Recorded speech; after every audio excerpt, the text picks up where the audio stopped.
What's up, guys? It's Kictor. It's so bright in here. Oh my god, I am like blown out.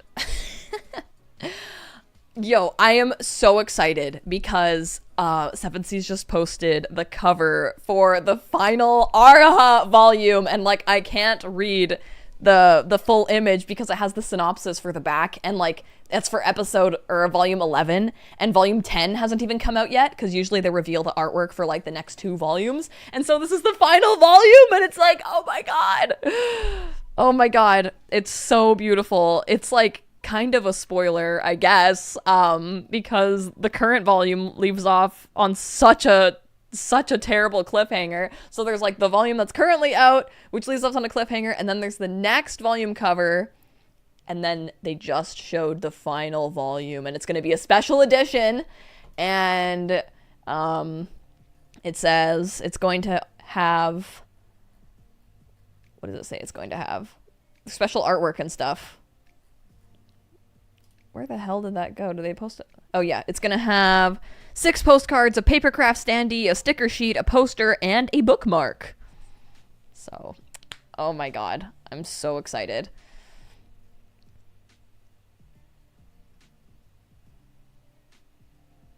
And it is a limited print run.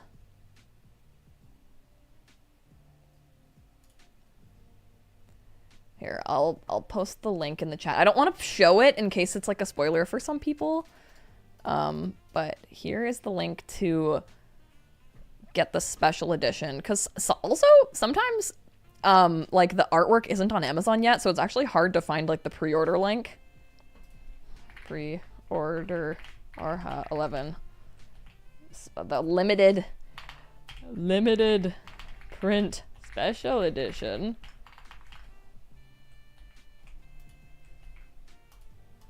Go. And I will also show you, post the 7Cs. They posted it on Twitter. Kate says, I need Chuaning spread out on a postcard stat. Yes. Oh my god. Chuaning looks so happy. Oh, it makes me so happy. Oh my god. Oh my god. Good shit. Good shit.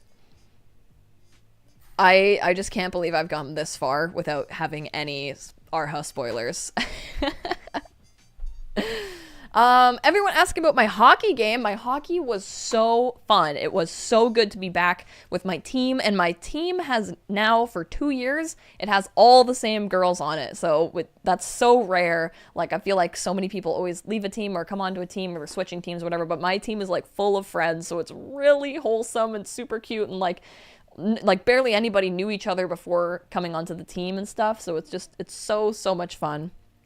We did lose 4-2. And I did not score, but I got lots of shots, and it was really, really fun. Our team played really good together, so it was very, very wholesome. It was a very good time.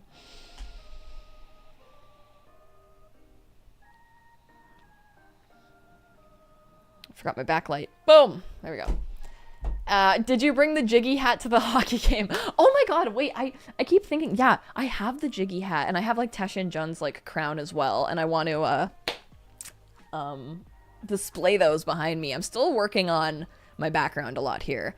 Also, I just realized I'm in my tank top and I had a cool shirt to wear, and I switched into this because Stitch made chili, and I was like, I don't want to spill the chili on my cool shirt. So I switched shirts, and now we're just here. Now it's casual tank top stream. Taishinjun meeting Jing Guangyao would be hilarious. Oh my god, you're right. How would that go, you think?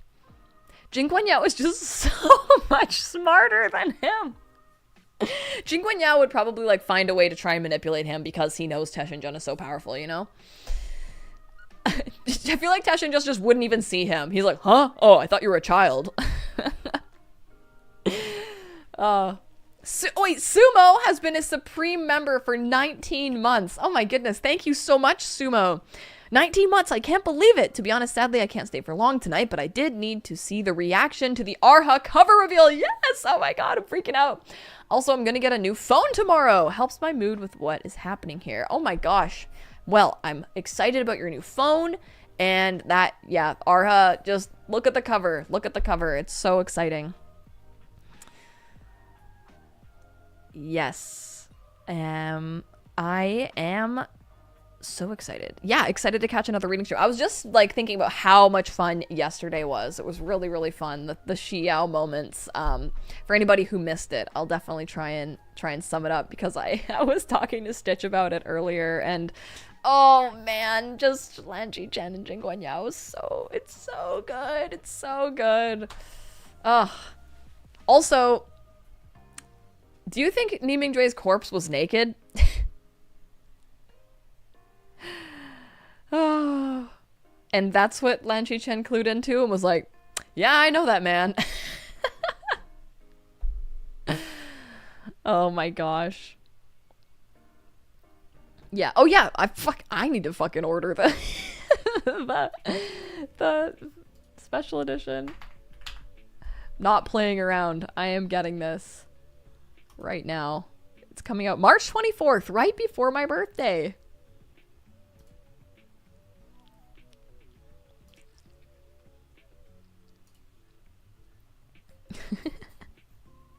I'm ordering this live.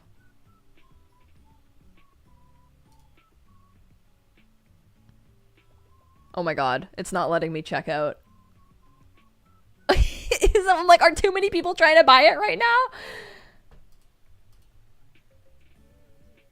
That's fucking crazy. Did we break Amazon? Did we break the checkout link? That's crazy. Oh, one sec.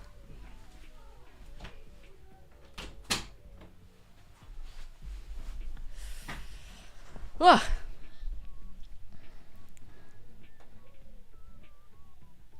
Oh my god, Night Owl, I'm sorry to hear that. That's gonna be so tedious. Kate says, I think Indigo has issues sometimes with the same thing happened when I tried to order Peerless Volume 5. Damn! Man, I just want my book! Just give me my book! Mr. Elsie says, I'm playing Guild Wars 2 with a friend, but I will be listening and chatting occasionally. Nice! That's awesome. Have fun with your friend. Shadow Dancer says, the flu is kicking my ass. No! Oh god. Oh god. Not flu season, please. Miss Malice says, so glad to join a live at the beginning. You're giving me something to listen to while I crochet a ghetto plushie for my daughter's friend. Oh my god, that's so cute. Oh my god, to get a crocheted ghetto, that's incredible. As you can tell, I do like Jujutsu Kaisen a little bit.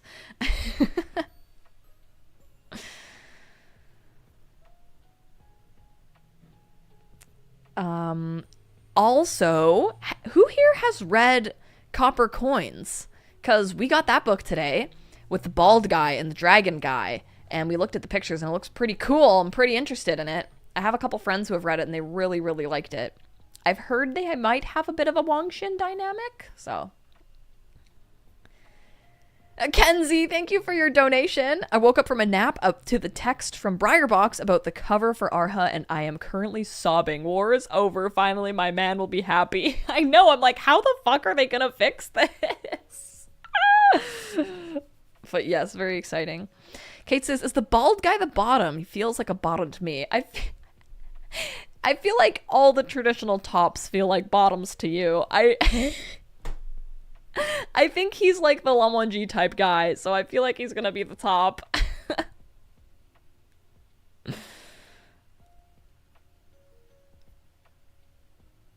Emmy says, I caught up on last stream at work today. Every time Jiggy was mentioned, I just pictured Stitch's perfect cosplay.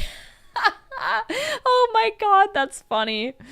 Also, Ruthie, KKK Cool, who was one of my favorite artists ever, just posted like a fucking incredible drawing of He Xuan on her page. And I'm like, I am eating today. Like, this is crazy.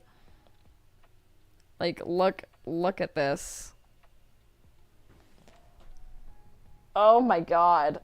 Isn't he gorgeous? I'm so lucky. I'm on like a beef leaf bender, man, and so seeing that was just nuts. Leo says, I got new glasses today and my eyes are still adjusting to the prescription, so I can't see right now. Oh my gosh. Just yesterday, Stitch was like, I think I need to get my prescription updated because everything's blurry. And I'm like, yeah, girl.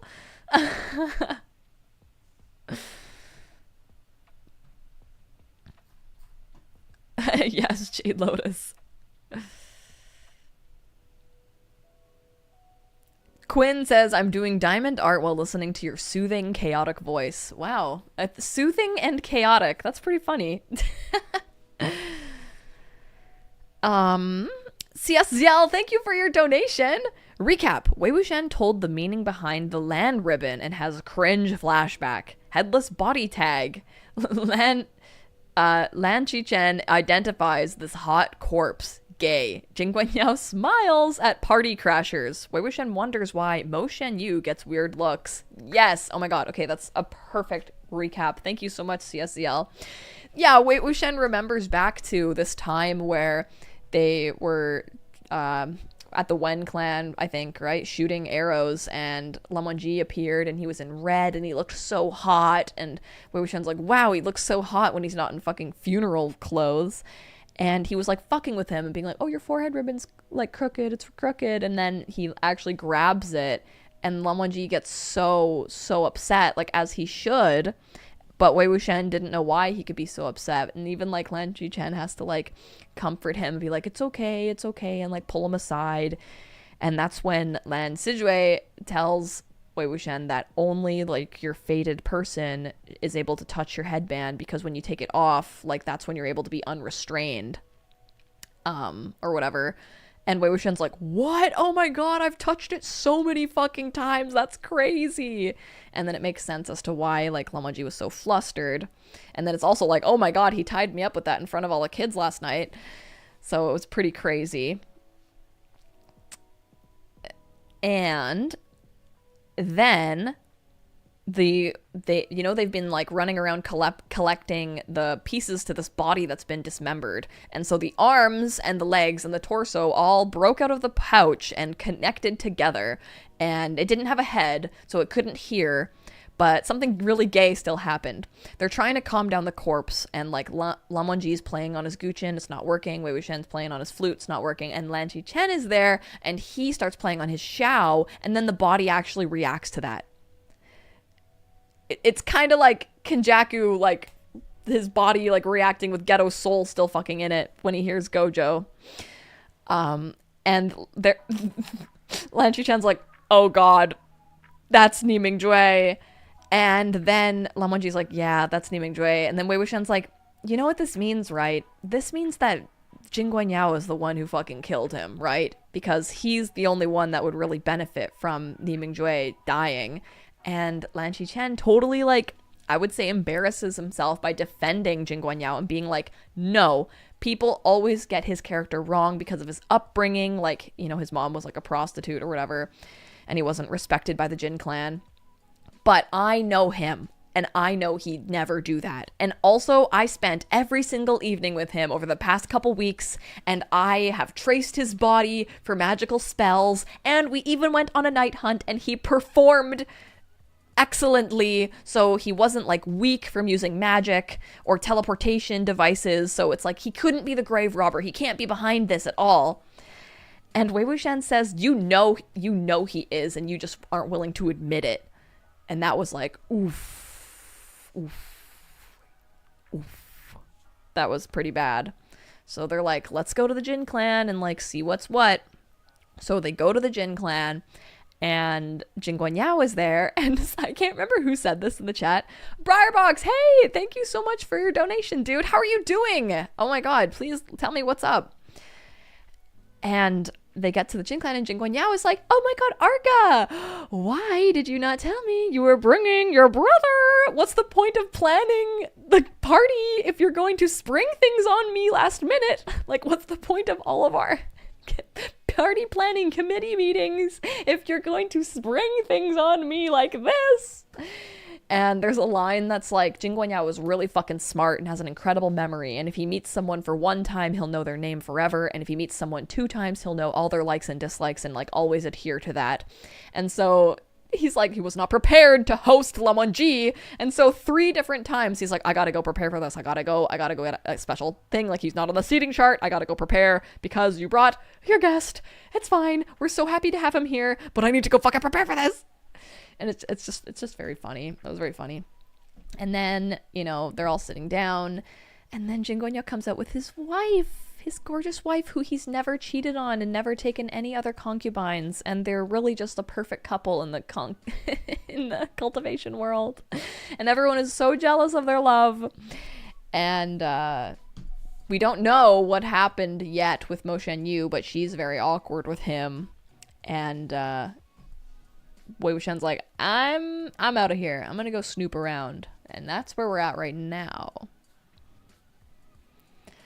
Briarbox says, "What's up is my favorite character in Modazushi. Lan Qichen will forever be my absolute favorite character, my sweet, hopeless landman." Yes, absolutely, absolutely. Kate says Jin Guangyao would make an incredible real housewife of Gusu. Yes. Oh, God. And Naj says, I think we'll get to the scene today with the paper doll wearing the donghua. There was a really funny product placement for a drink. I remember laughing pretty hard on how obvious it was. I think I remember that. Yeah. Yeah, that's funny. Honestly, Jin Guangyao is the perfect secretary every CEO could only dream of. Yes. Oh, God. Ayla says, how do you afford so many Danmei stuff? I'm poor as fuck and can't get any Danmei except the novels. You know, I have been gifted almost every single thing behind me. I have been incredibly lucky to be gifted so many items, mostly from Emma and many others in the stream. And some companies have also sent me some stuff because I know how freaking expensive all this merch is. It's crazy. So I'm just incredibly lucky that people have sent me it, to be honest. Sugar shizen, truly. I have a sugar shizen.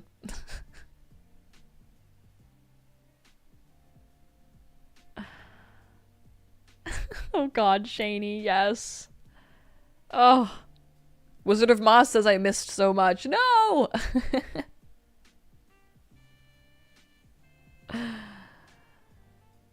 Alright. Should we jump in? Shall we continue crushing it? No! Ah! My bookmark. Alright. I feel like I'm so low right now. There we go. Now I'm a little taller. Emma says, and you still have stuff coming. I can't believe you, Emma. Thank you so much. See you, Briarbox. You could stand up. I could stand up. I don't want to stand up. Okay, where were we? Oh, I know this scene. Yeah. Okay. Yes, Wei Wuxian went out to find out why everyone hates Mo Shen-yu. And he was like, Lan Zhan, if people come up to me, I have to act like Mo Shen-yu, which means I have to act like a crazy gay person. And Lamon-ji was like, just don't get other people involved, please. Orion, thank you for your donation. Can't dunk on Lan Qichen too much. He and his brother are both standing with their cancelled wives. It's just more problematic for one of them. I'm a Lan Qichen defender. Me too! I know, right? Like, it's a perfect foil for Wang Xin, and I think it's the land curse. Like, their dad cursed them with this because their dad did the same thing. Like, he fell in love with a woman who was, like, fucking crazy. Like, well, she killed her teacher and was, like, an outcast. And just like how Lan Qichen's like, I'm not going to listen to what society's saying about Jin Guangyao. I am only going to listen to what I've seen with my own eyes. And in my own eyes, he is a good man. And Lamon-ji is like, I don't give a fuck about anything but Wei Wuxian, actually. Simping runs in the Lan family. Truly. Their genetics are wild in the matter of love. Exactly. Cookielicious says, when is the Case File Volume 5 book club video coming out? Very soon. I worked a lot on it today. So, I mean, maybe next week might be optimistic. Okay. Oh yeah, and then Ni Huai-sung came in and he was drunk and he's like hanging off of Jin Guangyao and he's like, what do I do? What do I do?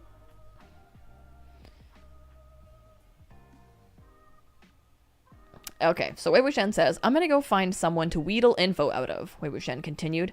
Han Guanzhun, keep an eye on Zheng Cheng for me. If he doesn't come find me, great. If he does, help me stop him. Do not go too far, was all Lan Wangji asked of him. Sure, Wei Wuxian replied. If I go too far, then we'll meet in the bedroom at night. My goodness. His eyes searched Pageantry Hall inside and out, but he didn't see the one he wanted. That's weird, he thought to himself. After leaving Lan Wangji's side, he searched the grounds. As he passed by a gazebo, someone suddenly emerged from one of the garden's rock formations. Hey! Ha! Found you! Wei Wuxian thought as he turned around. He whined softly and with deliberate petulance. What do you mean, hey? So rude. Weren't we chummy when we last parted? So heartless now that we've reunited. I'm heartbroken. Jinling sprouted goosebumps all over his body. Shut up right now! Who's all chummy with you? Didn't I already warn you not to bother our families? Why are you back? Heaven be my witness. I've been following Han Guanzhun properly. Not a toe out of line. I was this close to having him physically tie me to him. Which of your eyes saw me bothering your family? Or bothering your uncle? Clearly he's the one bothering me, okay? Jinling flew into a rage. Get out of here! This was my uncle being suspicious of you! Enough with your nonsense. Don't think I don't know you still haven't given up on... Just then, there was shouting from all around. 7 or 8 boys dressed in the Jin clan uniform suddenly leapt from the garden, and Jinling abruptly stopped. So, it was like... The narrative was that Mo Shan-yu was, like, into Jin Guangyao, right?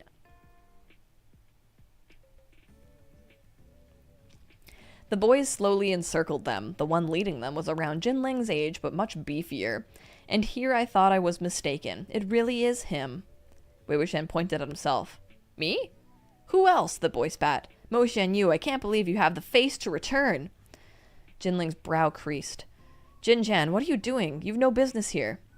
Oh, I see. This is probably a kiddo from the same generation as Jinling, Wei Wuxian thought. And by the looks of things, they don't get along. I've no business here. What do you have business here? What do you care what I do? Several boys were already making a move while they spoke, looking like they were going to pin Wei Wuxian down. Jinling shifted and stood in front of Wei Wuxian. Stop messing around! What do you mean messing around? So what if I want to teach our misbehaving sect disciple a little lesson? Jin-chan argued. Jinling humphed. Wake up! He's already been booted out the door. He's not our clan's sect disciple anymore. So what? Jin-chan demanded. That so what was uttered so confidently that Wei Wuxian was stunned. Jinling rebutted. So what? Did you forget who he came with today? If you plan on teaching him a lesson, why don't you go ask Han Guanzhun for permission? As soon as the name Han Guanzhun was dropped, all the boys grew apprehensive. Even if Lan Wangji wasn't present, none of them were arrogant enough to proclaim, I'm not afraid of Han Guanzhun. They held back for a moment, and Jin-chan sneered. Jinling, didn't you used to hate him? Why the change of attitude today? Why do you talk so much? What's this got to do with you? Jinling said. The guy shamelessly harassed Lan Fenzun, and yet you're taking his side? Ooh, there we go. There we go. It was as if Wei Wuxian had been struck by lightning. He harassed who? Lan Fenzun? Lan Fenzun who? Jin Guangyao? He had never imagined that the one Mo Shan-yu harassed was Lan Fenzun Jin Guangyao. While he struggled to wrap his head around this, Jin-chan and Jinling exchanged heated words until they were raising fists to exchange instead. Neither of them could stand to the other, so this was all it took to make them flare up. Jinling yelled, If you want to throw hands, let's go, like I'm scared of you.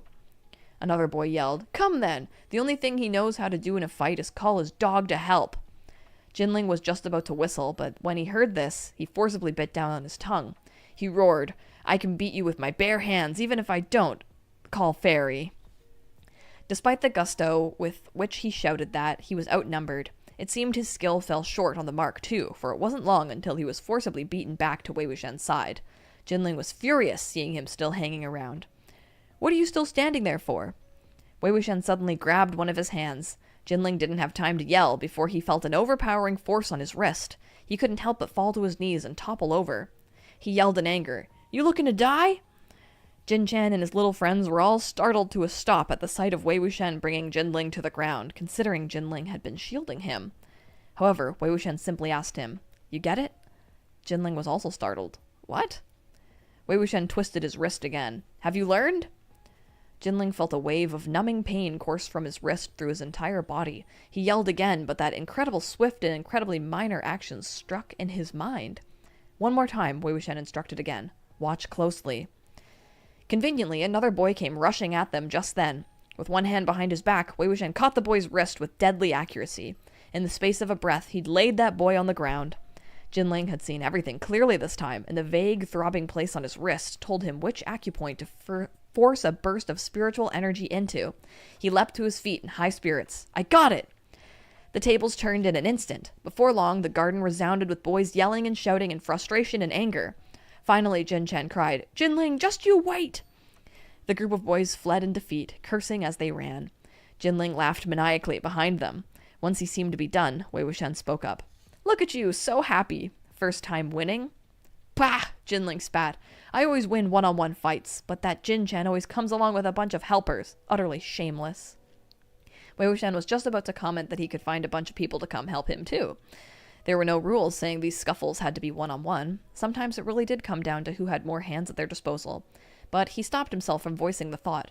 In the many times he'd seen Jinling go out, he'd done so alone, without any clan juniors of the same age. He probably had no helpers he could call upon in the first place. This is so cute. I think this is a really, beautiful uncle moment, you know? And also him realizing Jinling has no friends is really sad. "Hey, where did you learn that move?" Jinling asked. Wei Wuxian dumped the blame directly in Lan Wangji's lap without a shred of guilt. "Heng Guanchun taught me." Jinling didn't question this in the least. Since he had already seen Lan Wangji's forehead ribbon tied around Wei Wuxian's wrists, all he did was grumble. "He taught you this kind of thing too?" "Why not?" Wei Wuxian said. "But this is just a little trick. It was effective because it was your first time using it, and they'd never seen it before. If you use it too much, they'll figure it out and won't be so easy next time. How about it? Want to learn a few more moves with me?" Jinling gave him a look and said in spite of himself, "Why are you like this? My little uncle has always tried to advise me, but you're trying to incite me." "Advise you?" Wei Wuxian asked. "Advise you to what? To not fight and get along with people?" "Pretty much," Jinling admitted. "That's because Jin Guanyao's a pussy." "Don't listen to him," Wei Wuxian said. "Let me tell you, once you're older, you'll discover that there are so many people out there you'll still want to beat up, but you'll have to force yourself to get along with them. So hit whoever you want to your heart's content while you're still young. If you don't get into at least a few spectacular brawls, your life will be incomplete." I think that's so cute, too. There seemed to be some yearning on Jinling's face, but he still sounded disdainful. "What nonsense are you spewing? My little uncle is always thinking of my best interests." Jinling suddenly recalled that Mo Shenyu had regarded Jin Guangyao as a god in the past. He would never have claimed the man was wrong about anything, but now he just said don't listen to him. Could he really have gotten over his presumptuous desire for Jin Guangyao? Oh my fucking god. So Mo Shenyu revered Jin Guangyao as a god. I remember us discussing if maybe this was something that Jin Guangyao made up, but now I'm curious if this was actually true.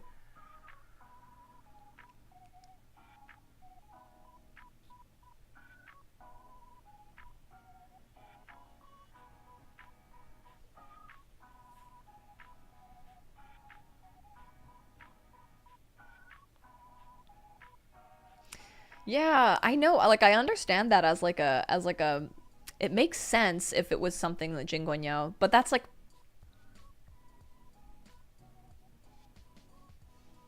Meridia, what do you mean by that? It's the fact Jin Guangyao was recognized by their dad. Cause if we know what Jin Guangyao did, and Mo Shenyu was crazy, would it be that crazy for him to actually yeah, but what made him go crazy? That's a good point.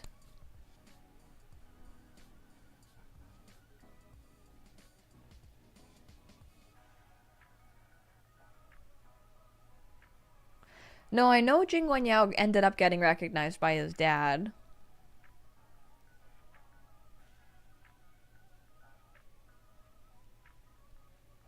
Yeah, I wish we got more information on that. Because we never learned, like, why he went crazy. Do they mention that he found out a big secret later? Because if so, then... yeah. Okay, I guess we'll have to keep reading.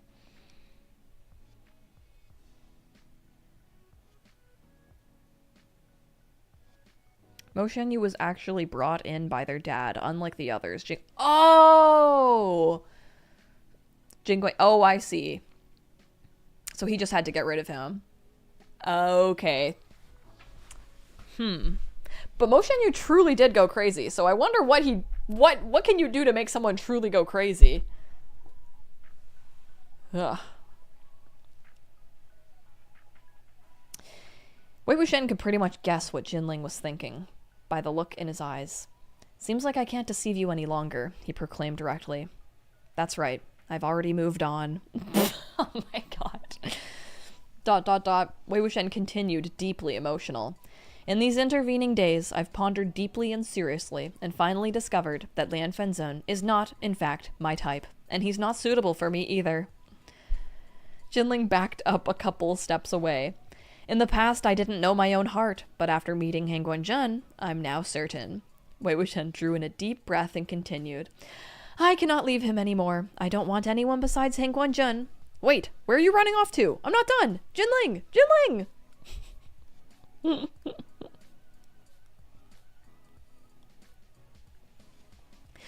Jinling had turned around and bolted.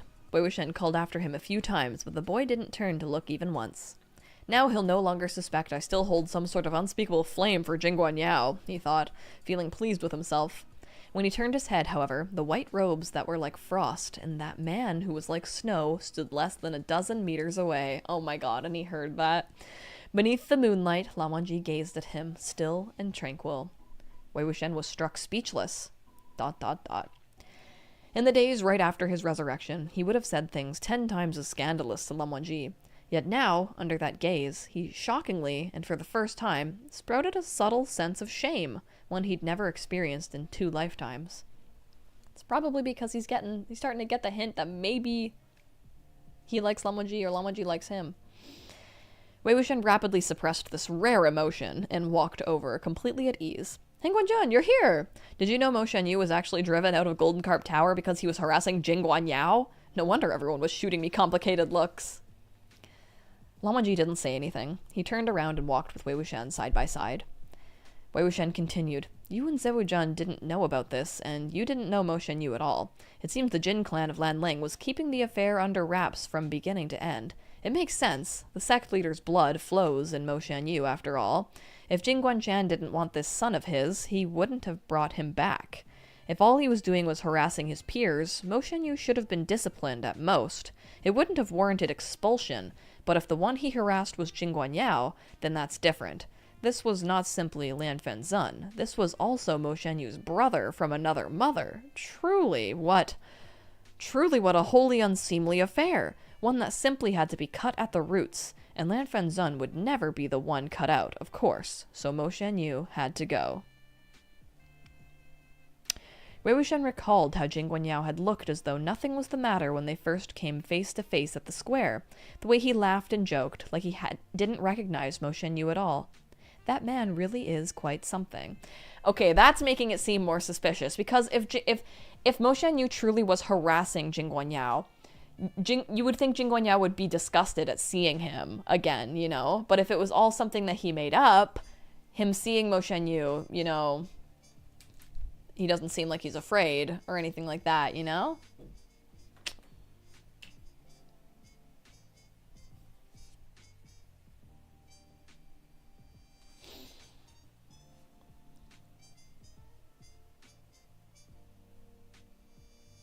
He's behind me, isn't he? Jin Guangyao being like, he is hitting on me. My own half-sibling is hitting on me, and that is disgusting. Ugh.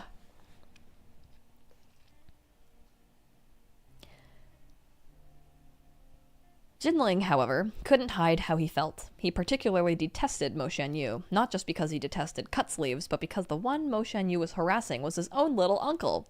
Having thoughts of Jinling, Wei Wuxian soundlessly heaved a sigh. "What is the matter?" Lan Wangji asked. "Han Guanzhen, have you noticed that every time Jinling goes out to a night hunt, he's always on his own?" Wei Wuxian asked. "Don't tell me that Zheng Cheng goes with him. His uncle doesn't count. He's in his teens, but I can't believe he doesn't have anyone his age attending him, any retinues escorting him. When we were younger..." Lan Wangji's brows arched just slightly. On seeing this, Wei Wuxian changed his tune. "Alright, fine. Me. When I was younger, it wasn't like that for me when I was younger." Lan Wangji replied impassively. "That was you. Not everyone is as you were." "But all children love excitement. They like crowds, you know," Wei Wuxian said. "Han Guanzhen, what do you think? Could Jinling be particularly unsociable? Does he not have a single friend in the clan? I don't know about the Zheng clan of Yunmeng, but I don't think any juniors in the Jin clan got along with him. They even had a fight earlier.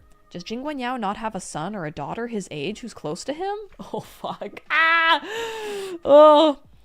Also, I adore getting to see this, like, paternal side of Wei Wuxian caring for Jinling and talking about him with Lan Wangji. It's like the parents are concerned for their son. It's really, really special. Lan Wangji replied, "Jing Guangyao once had a son. He was murdered at a young age." Wei Wuxian was amazed. That was the little young master of Golden Carp Tower. Who could have harmed him? "It was due to the watchtowers," Lan Wangji explained. "What do you mean?" Wei Wuxian asked. As it turned out, back when Jing Guangyao was first constructing the watchtowers, he'd faced considerable opposition. He also offended some clans in the process. Among them was a clan leader who both lost an argument and his senses, leading him to kill the only son of Jing Guangyao and his wife, Qin Su. Their son was docile, in character, and dearly loved by his parents. In his grief and fury, Jing Guangyao uprooted that entire clan to avenge his son. But Qin Su was heartbroken, and ever since then, she'd been unable to bear another child.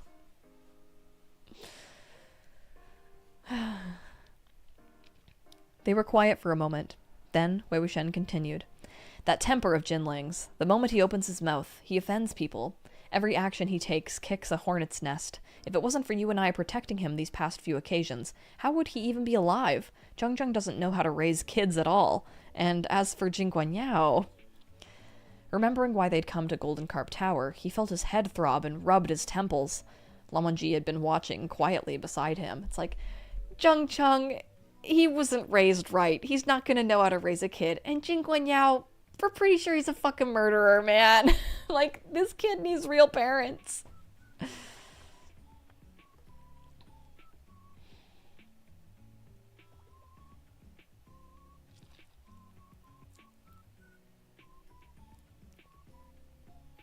Lan Wangji had been watching quietly beside him. He offered no words of consolation, but he listened all the while and answered every question posed to him. "Let's stop talking about this," Wei Wuxian decided. "Let's go back to our room first." The two returned to the guest house that the Jin clan of Lanling had arranged for them. The room was exceptionally spacious and sumptuous, and even had a set of exquisite white porcelain wine cups. Wei Wuxian sat down and admired these. He fondled the set, playing around with them for a while. It wasn't until the middle of the night that he took action. He rummaged through the chests and drawers, found a stack of white paper and a pair of scissors, and then cut out a paper doll in no time. This paper effigy was only about the size of a grown man's finger. It had a round head and sleeves cut to be abnormally large, making them look like the wings of a butterfly. Wei Wuxian took a brush from the table and drew something before tossing the brush back down. He exchanged it for a cup of wine, took a large swig, and then put his head back and laid down on the bed. I'm like, is there only one bed in this room? The paper effigy suddenly jerked and then gave a couple of shakes. The two expansive wing-like sleeves flew up, bringing the light body with it, fluttering as it landed on Lan Wangji's shoulder. Lan Wangji turned his head to the side to see his own shoulder, and the paper effigy pounced on his cheek at once, climbing the contours of his face until it reached the forehead ribbon. It pulled and yanked at that ribbon, as if too fond of it to let go. "Rather presumptuous!" Lan Wangji let the effigy twist around it for a bit before reaching to pluck it off. At the sight of this, it hastily slid down with a crinkle. I'm like, that's like pretty gay. Like, no one's around. You're not doing this for anyone. No one's drunk. You're both acknowledging that only your fated person is supposed to touch your headband, and you're touching it. Whether intentionally or not, its head bumped against his lips. Lan Wangji's movements faltered for a moment, but he finally caught the paper effigy between two fingers. Stop playing around. The effigy...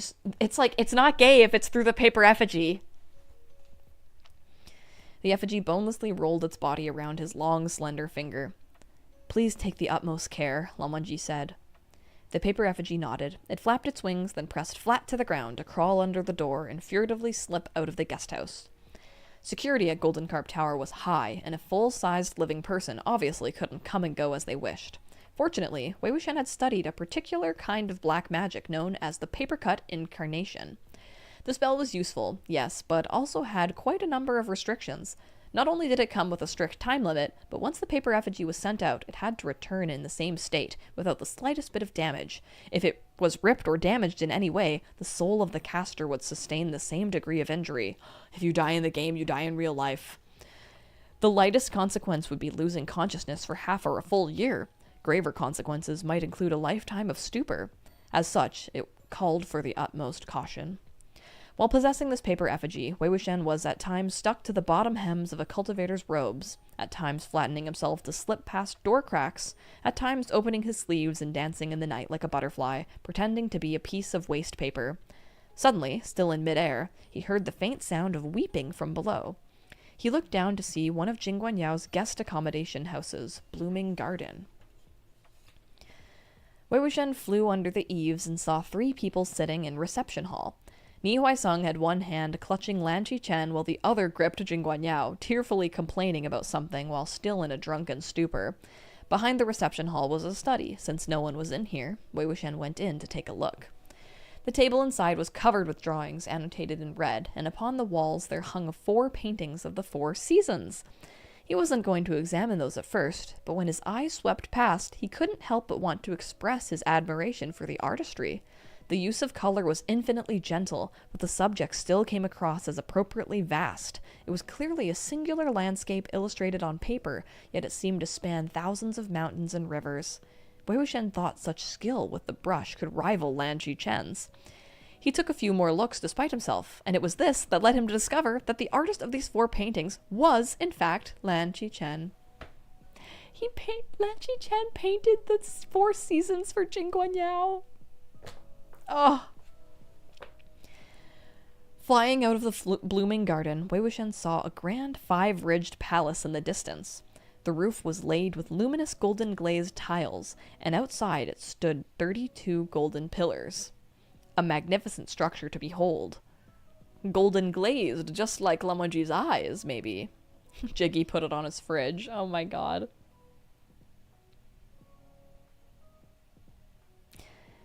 This had to be one of the most heavily guarded buildings within Golden Carp Tower, the place where all the family heads of the Jin clan of Lanling through the generations slept. Fragrance Palace.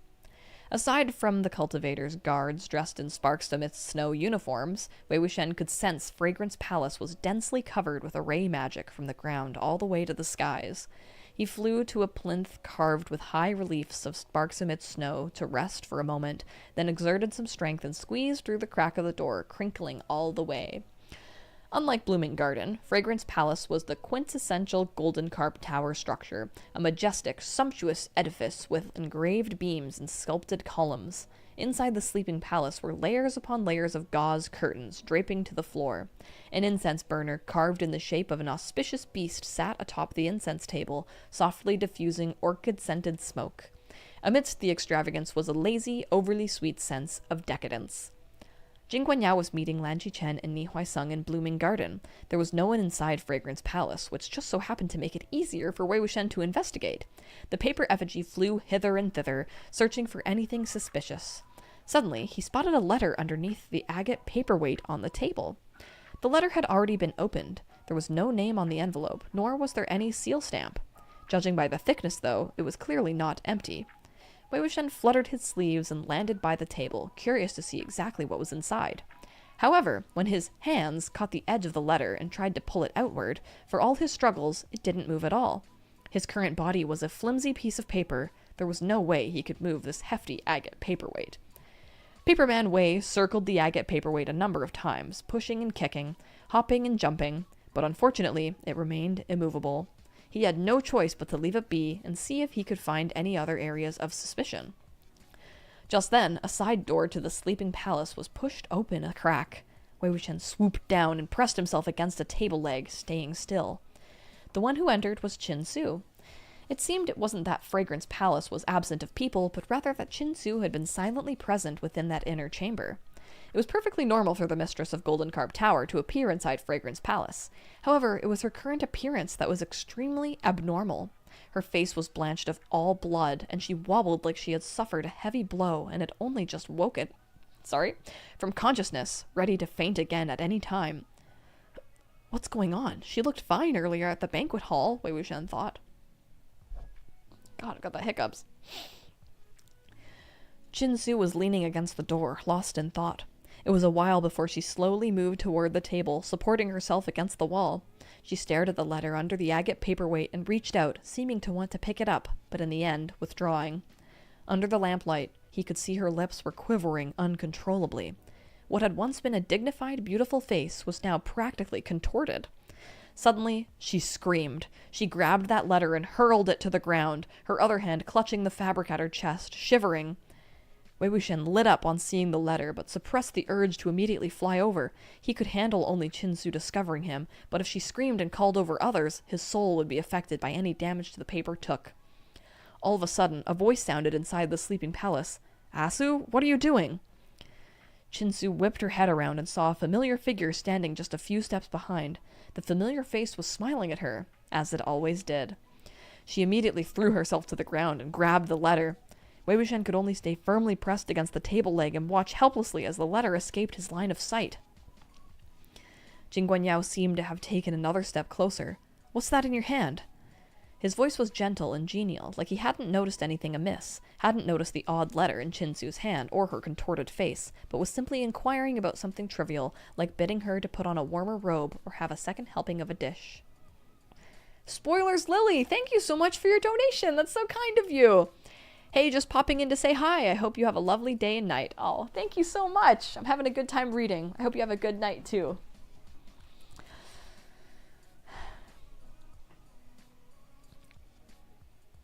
Qin Su clutched the letter and didn't respond. Guangyao tried again. "You don't look well. What's wrong?" His voice was full of concern. Qin Su raised the letter, her voice shuddering as she spoke. "I met with someone." "Who?" Guangyao asked. It was as though Qin Su hadn't heard him, and she continued. "That person told me some things and gave me this letter." Guangyao laughed in spite of himself. "Just who is it that you saw? And would you believe anything they tell you?" "Wouldn't lie to me," Qin Su insisted. "Absolutely not." "Who?" Wei Wuxian wondered.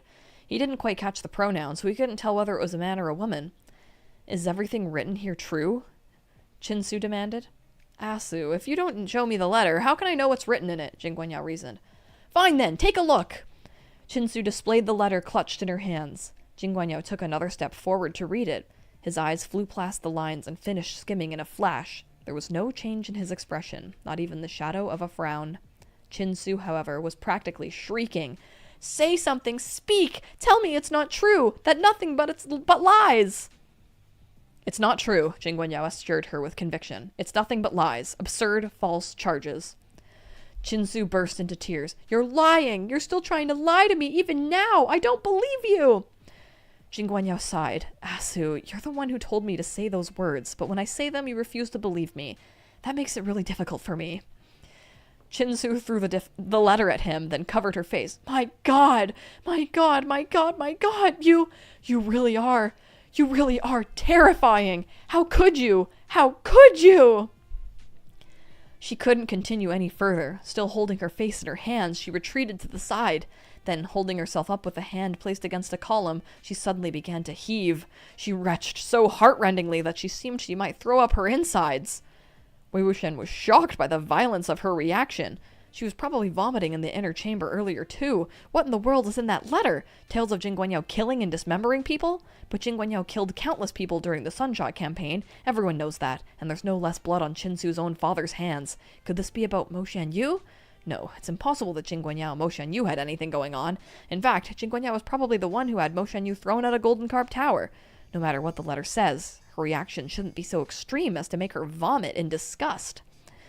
Although he wasn't well acquainted with Qin they had met a few times before, both being descendants of prominent clans. Qin was Qin Sanye's beloved daughter. She was a naive and innocent woman, but she'd been raised in privilege and had excellent upbringing. She had never exhibited such heart-rending madness before. Nothing about this felt normal.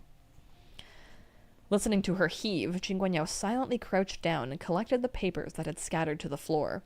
He then casually raised them to a 9-layered lamp in the shape of a lotus and set them alight, letting them burn. Watching ashes drop bit by bit to the ground, he spoke, sounding saddened. Asu, you and I have been husband and wife for many years. We have always had a harmonious and respectful relationship. I know I've treated you very well as a husband, and so your behavior right now genuinely hurts me. Oh, God. Qin had nothing left within her stomach to expel. She crouched on the ground on all fours, sobbing. It's true, you've treated me well, but I'd rather have never known you. No wonder that ever since there was never... Rather than do that, you should have just killed me! Oh, boy. Asu, weren't we doing just fine before you learned about this? Jing Guangyao reasoned. Today, the day you find out, is the only day you felt such nausea, and it's only because of the knowledge that troubles you, which just goes to show that it doesn't really matter. It didn't substantially affect you in any other way. It's just your own mind causing you grief. Oh boy, I mean, I feel like it would have been better to double down and just pretend it was not the truth. Oh...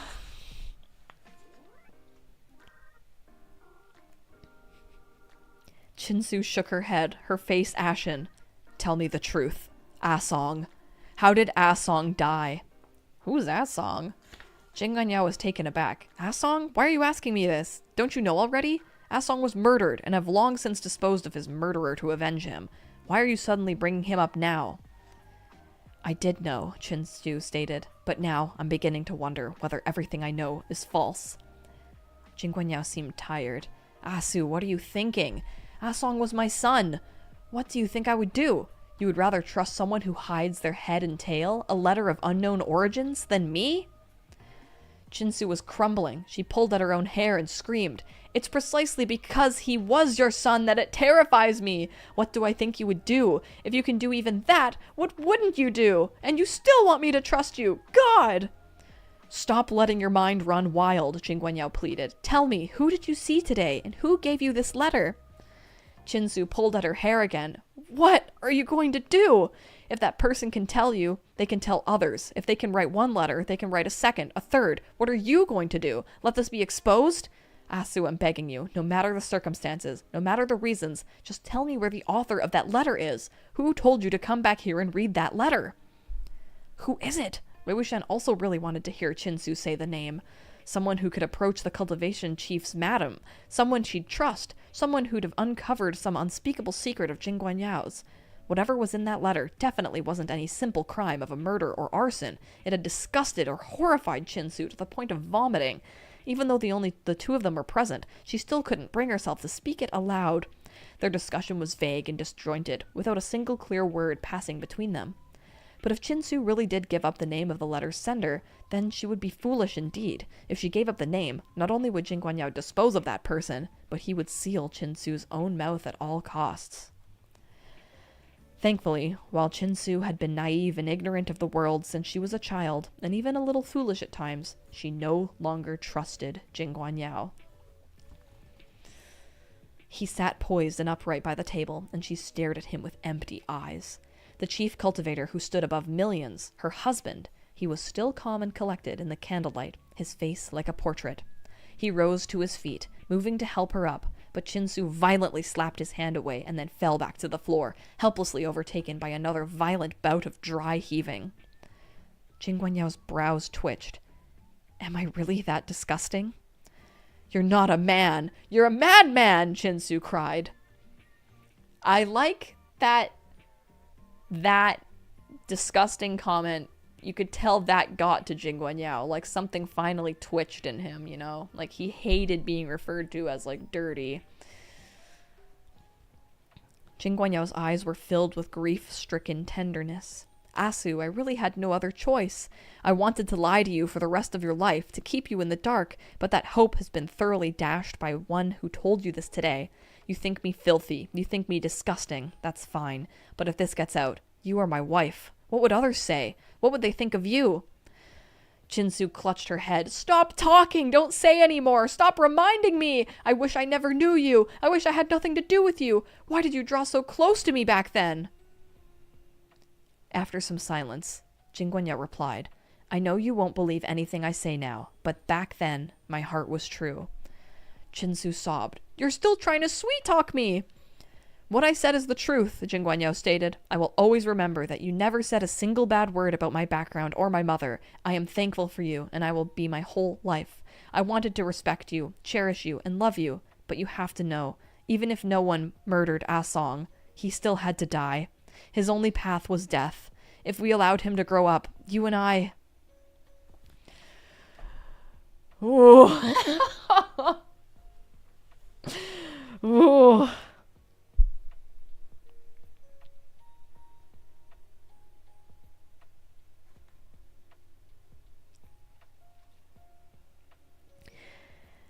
With the subject of her son being raised, Chinsu could no longer endure this. She raised her hand to deal him a resounding slap. Then who caused all this? What would you not do for the sake of your position? Jing Guangyao didn't dodge and accepted the slap, a bright red handprint surfacing on his fair cheek. He closed his eyes. A moment later he said, Asu, you really won't tell me? Chinsu shook her head. Tell you so you can go kill them and seal their mouth? What are you saying? It looks like your sudden illness has muddled your head, Jing Guangyao said. Father-in-law has departed for an ascetic cultivation retreat. I will send you to join him for a while so you can recover while enjoying your family's company. But let us finish this quickly. There are still many guests here, not to mention a symposium tomorrow. How can you think of the symposium in a time like this? Phalites, yes, you're here in a very juicy moment. Even now, the guests in tomorrow's symposium were still on his mind. Though his lips said he would send Chinsu away for rest and recuperation, his hands were ignoring her pushes and blows and refusal as he helped her to her feet. He did something, and Chinsu instantly felt limp. And then, calmly and unhurriedly, half carried, half hauled his wife behind the layer of gauze curtains. Paperman Wei tiptoed out from underneath the table and followed them. He saw Jing Guangyao place his palm on a giant bronze floor mirror. A moment later, his fingers actually plunged into the surface of the mirror like it was water. Chinsu's eyes widened. Still in tears, she watched helplessly, unable to speak or shout as her husband dragged her into the mirror. Wei Wuxian knew only Jing Guangyao himself could open this mirror. Never one to let an opportunity slip by, he roughly calculated the timing and darted in after them. Behind the bronze mirror was a secret chamber. Once Jing Guangyao entered, the lamps on the wall lit automatically, faintly illuminating the many latticed shelves stacked with treasures. Upon the shelves were stacks of books, scrolls, gems, weapons, and even several torture devices. Black iron rings, sharp barbs, silver hooks of peculiar make. The sight alone was morbid. Wei Wuxian knew these were mostly designed by Jing Guangyao. The leader of the Wen clan of Qishan, Wen Rohan, was unpredictable in temper and bloodthirsty to boot. He liked to torture people for pleasure, and Jing Guangyao had once catered to the interest of his by crafting all manner of cruel and interesting torture devices. It was how he managed to earn Wen Rohan's favor, gradually climbing higher until he became a trusted aide. Oh, man. Any cultivation clan had 2 or 3 secret treasure rooms. It wasn't unusual for Fragrance Palace to have such a chamber. Aside from a desk, the room also had a long, cold, black iron table, large enough for a person to lie upon. There were residual dried black blotches on its surface. That table would be perfect for butchering someone, Wei Wuxian thought. Jing Guangyao helped Chinsu onto this table and laid her down. Chinsu's face was drained of life, and Jing Guangyao combed back her slightly mused hair. Don't be scared, he coaxed. You shouldn't be running about in such a state. The crowds will only grow over the next few days, so rest here for now. You can join us as soon as you tell me who that person is. Nod your head if you're willing to speak with your husband. I didn't seal every meridian in your body, so you can still nod. Chinsu's eyes rolled towards her still gentle and considerate husband. Those eyes were filled with terror, pain, and despair. Just then, Wei Wuxian suddenly noticed a lattice shelf that was blocked off by a drape. The drape, which had blood-red, savage-looking spells drawn upon it, completely covered the shelf. It was an incredibly powerful, domineering array meant to seal something. The paper effigy clung to the foot of the wall and slowly climbed at an agonizing pace, a centimeter at a time. At the other end of the room, Jing Guangyao was still gently pleading with Chinsu. Abruptly, like he had sensed something, he whirled his head back in alarm. There was no one but him and Chinsu inside the secret chamber. He rose to his feet and carefully scrutinized his surroundings, only returning when he saw nothing out of place. Of course, he couldn't have known that when he turned his head, Wei Wuxian had just reached a shelf holding books. The moment he detected movement from Jing Guangyao, he swiftly squeezed his thin body between the pages of a book and laid flat against them like a bookmark, his eyes firmly pressed to the paper. Thankfully, Jing Guangyao was abnormally vigilant, but not enough so that he'd flip through books to see if there was anyone hiding inside. All of a sudden, Wei Wuxian thought the words he was looking at seemed quite familiar. He stared hard for a long while, then cursed under his breath. How could it not be familiar? It was his own writing! Zhang Fengmian's comments on his writing were frivolously scribbled, but with certain degree of elegance of character. This was most definitely his writing. Wei Wuxian examined it further and discerned a few bits and pieces between all the damaged and smeared spots. Different from possession, revenge, forced contract. He could finally be certain. This book he had squeezed himself into was one of his own manuscripts, an essay on the forbidden magic of possession. He scouted everywhere for sources and organized his findings into dissertation, along with his own added extrapolations. He had written plenty of these manuscripts back then, all penned on a whim and tossed aside just as easily, scattered all around the cave where he slept in the Yiling burial mounds. Some of these manuscripts had been destroyed in the fires during the siege, while the others were treated like his sword had been, taken as spoils of victory and hidden away.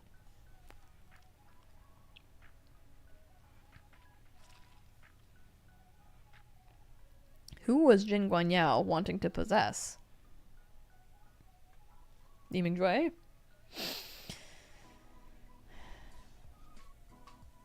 He'd wondered where Mo Shenyu had learned such forbidden magic. Now he knew. Never in a million years would Jing Guangyao have allowed unimportant people to glimpse the remains of a manuscript on forbidden magic. It seemed that if Jing Guangyao and Mo Shenyu weren't in that kind of relationship, what they shared was definitely not too different. As he was thinking this, Jing Guanyao's voice came. Asu, my time is up. I have to go host the event now. I'll come by and see you after. I have to go host the event. Oh, God. Nah, he's just looking for a way to be taller.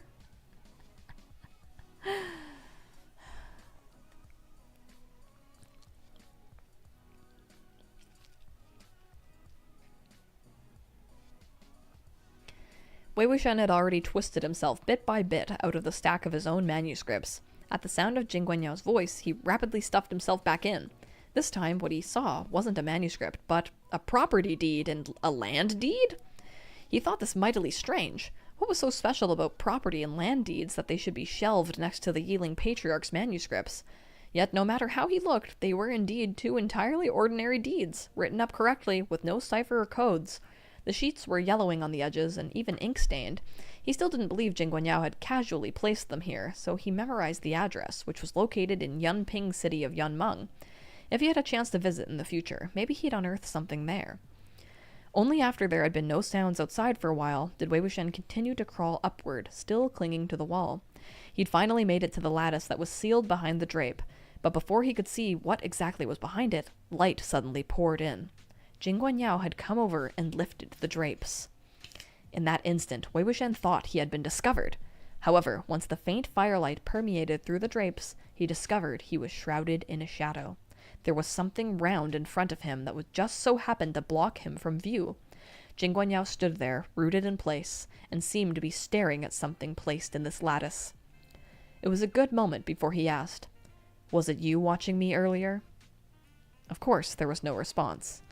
After a moment of silence, Guangyao lowered the drapes. Wei Wuxian soundlessly clung to the object, which was cold and hard like a helmet. When he circled to the front, he saw a ghastly pale face. Just as he expected, the one who placed the seal on this head wanted it to be unseeing, unhearing, and unspeaking. Thus, the skin of the pale, ghastly face was scrawled densely with spells, firmly sealing the eyes, ears, and mouth. I've heard much about you, Chief Fengzhen, Wei Wuxian greeted solemnly in his head. As expected, the last of Mdzs' body parts, the head, was here with Jing Guangyao. Ah! No!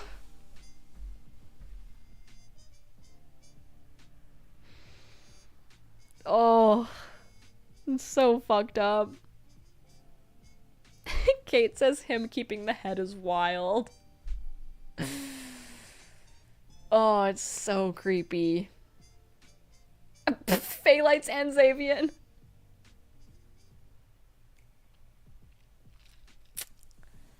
So, a head. He definitely talks to it. Oh, fuck. Poor Lan Chen. Ah! Oh!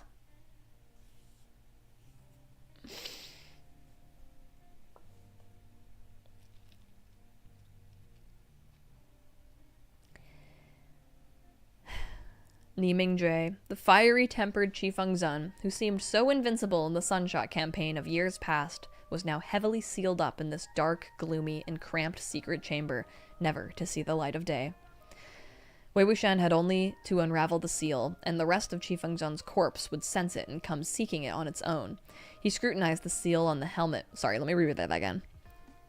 Wei Wuxian had only to unravel the seal, and the rest of Chief Fengzhen's corpse would sense it and come seeking it on its own. He scrutinized the seal on the helmet for a moment. Just as he was thinking about how to go about removing it, an unusually strong force sucked him forward, powerfully yanking his light paper body against Mingzhi's forehead.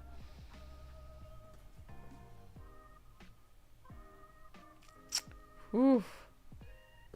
Kate. Yes.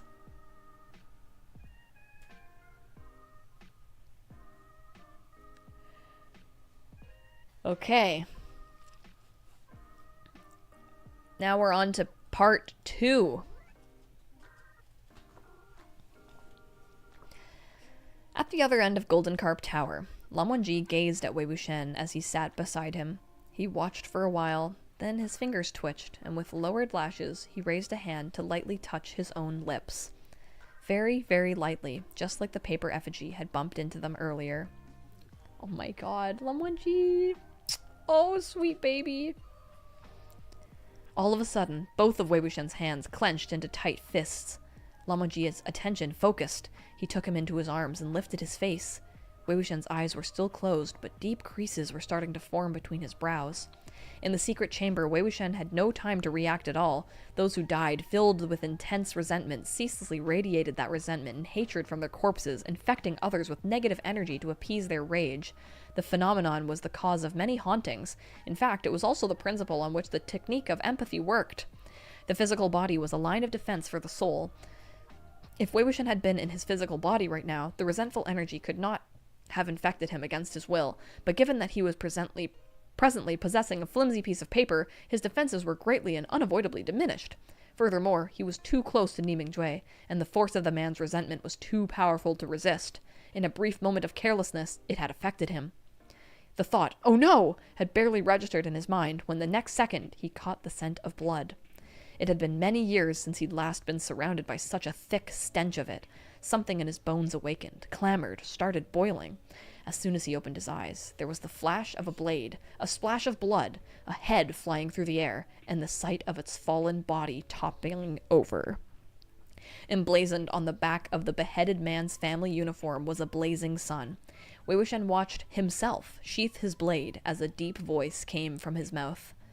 "Collect the head and hang it where the Wen dogs can see," someone behind him answered. "Yes, sir!" Wei Wuxian knew who the beheaded man was now. It was Wen Shu, the eldest son of Wen Rohan, the head of the Wen clan of Qishan. He'd been ambushed and killed by Ni Mingjue at Heijian. Severed by one slash of Ni Mingjue's saber, Wen Shu's head was put on display before the Wen clan cultivators' formation as a show of might. His body, on the other hand, was cut to pieces and crushed into mangled meat. This bloody paste was then used by enraged Ni clan cultivators to paint the ground of the battlefield red. Ew! Ni Mingjue swept the barest glance over the corpse on the ground and kicked it away.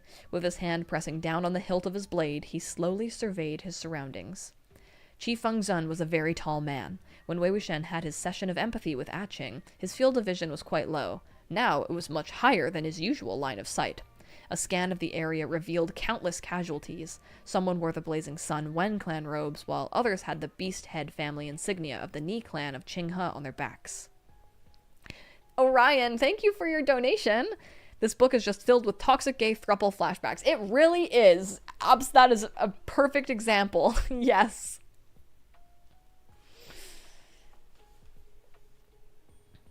There were also some without a family emblem at all. Each of these accounted for around 30% of the bloody total.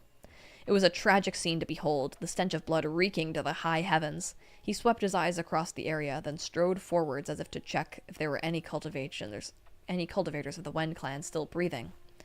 Suddenly, a strange clang ran out from a nearby tiled roof house. Ni Mingjue brandished his saber, and the ensuing wind from his blade swiftly swept over to cleave open the house's simple door, exposing the terrified mother and daughter hiding inside. The house was dilapidated and bare. With nowhere else to hide themselves, the mother and daughter huddled under the table in each other's arms, not daring to breathe too hard. The young mother's round, wide eyes reflected Ni Mingjue's blood-soaked, murderous appearance, and her tears began to flow. The girl in her arms froze in fear, her mouth agape. Ni Mingjue's tightly furrowed brows relaxed on seeing they were ordinary people, likely commoners who had not fled in time when the battle broke out. A subordinate came up behind him. Not knowing what was going on, he addressed him. "Sect leader?" All the mother and daughter knew was that a bunch of cultivator factions had swarmed in out of nowhere and started killing each other, all while they were trying to live their ordinary lives. They didn't know who the good guys were or who the villains. The sight of sabers and swords alone were enough to terrify them into assuming they were surely going to die. They looked more and more terror-stricken with each passing moment. Ni Mingjue cast a glance at them and reined in his murderous aura. "Everything's all right," he answered. He lowered the hand that grasped his blade and strode to the side of the battlefield with steady steps. The young married woman instantly slumped to the ground with her daughter in her arms. After a moment, she could not help but weep in a small, desperate voice. After walking a few steps, Ni Mingjue suddenly halted in his tracks to ask something of the subordinate behind him. The rear personnel who was last to leave during the previous battlefield cleanup. Who was he? That subordinate gave a slight start and then answered, "The one who was last to leave? I don't really remember." "Tell me when you do," Ni Mingjue said with a frown. He continued on his way while that particular subordinate hurried to ask the others milling around. Not long later, he caught up to Ni Mingjue. "Sect leader, I've asked around, and the rear personnel who was the last to leave during cleanup on the previous battlefield is known as Guangyao." Ni Mingjue raised his brows at hearing this name, as if astonished. Wei Wuxian knew why. Before Jing Guangyao was acknowledged by the Jin clan, he used his mother's surname, going by the name of Mengniao. This was no secret, indeed. That name had once been just as famous. Although not many personally witnessed Jing Guanyao's first time ascending Golden Carp Tower, the same tower he would one day climb to the very peak of, as the all-powerful Lian Fenzhen, the rumors around the event were extremely detailed. Jing Guanyao's mother was a famous courtesan in Yanmeng, renowned for her talent in the fine arts. It was said she was skilled at the guqin and in calligraphy, and she was well educated with a good head on her shoulders. Though not from a renowned family, she still far surpassed the ladies of said families. Even so, in the mouths of others, a prostitute was still a prostitute. Jing Guanshan occasionally passed through Yanmeng, and naturally, he couldn't miss the famous prostitute who was the talk of the town back then. After several days dallying with her, he gave her a love token and departed, sated and content. Of course, once he made it back home, he forgot all about the woman with whom he had rolled about, just as he had countless times before. Mo Shanyu and his mother could be considered favored by comparison. At least Jing Guanshan had remembered at some point that he'd sired a son and summoned him to Golden Carp Tower. Meng Yao was not so lucky. The son of a prostitute could hardly be compared to the descendant of a decent family, and so Lady Meng bore Jing Guanshan a son all by her lonesome. Like Second Lady Mo, she waited and waited, yearning and hoping for this head of the cultivators to return and take her and their child away. She devoted her heart and soul to preparing Mengyao for his future in a cultivation sect. But even as the boy became a youth, there was still no news from that father of his. Lady Meng, however, fell critically ill. Before she breathed her last, she gave her son the love token Jing Guanshan left her, telling him to head for Golden Carp Tower and seek a way out of this life. Thus, Mengyao packed his things and set off from Yunmeng. He trekked across mountains and rivers before finally arriving at Lanling, approaching the foot of Golden Carp Tower. He was stopped at the entrance, so he took out the love token and asked them to notify Jing Guanshan of his arrival. The love token Jing Guanshan had left was a pearl button, which was nothing special to the Jin clan of Lanling. They were so abundant, in fact, that you could fling out a hand at random and come away with a fistful. Their most common use was to be given as gifts to the beautiful woman Jing Guanshan dallied with when away from home. He would pass these pretty baubles off as rare treasures and top them off with a pledge of undying and eternal love. He gave them out as he pleased and forgot all about them after the fact. The timing of Mengyao's arrival was truly unfortunate. It happened to be Jin Sijuan's birthday, and Jing Guanshan and Madame Jin were hosting a banquet to celebrate their precious son, with many family members present. 6 hours later, when evening came, they set out together to release lanterns with their prayers for blessings. That was when the servants saw an opening to step forward and inform them. When Madame Jin saw the pearl button, she recalled all of Jing Guanshan's past indiscretions. Her face immediately darkened. Jing Guanshan hurriedly crushed the pearl to dust and rebuked the servant loudly, instructing him to chase off the person so they wouldn't bump into him when they stepped out to release the lanterns. And thus, Mengyao was kicked off Golden Carp Tower, rolling from the topmost stair to the bottommost one. As the story went, he said nothing after he climbed to his feet. He simply wiped the blood from his forehead, patted the dust from his body, and left with his bag on his back. I'm like, did you really need to kick him?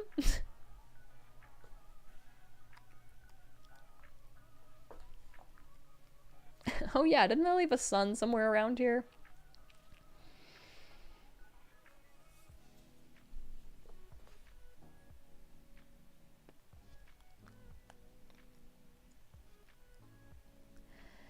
After the Sunshot campaign began, Mengyao joined a sect under the banner of the Ni clan of Qinghe. The Ni clan cultivators under Ni Mingjui's command, as well as the recruited rogue cultivators, were stationed across several locations, one of which was located in a nameless mountain range in Heijian. Ni Mingjui hiked up the mountain on foot, but before he could get close to his camp, he saw a youth in cloth robes leaving the emerald forest, a bamboo tube in hand. The youth seemed to have just returned from retrieving water. Moving with slightly tired steps, he was just about to enter the cave when he suddenly stopped outside and listened intently for a while. He seemed to be debating whether to go in or not. Eventually, he silently walked off in another direction, bamboo tube and all.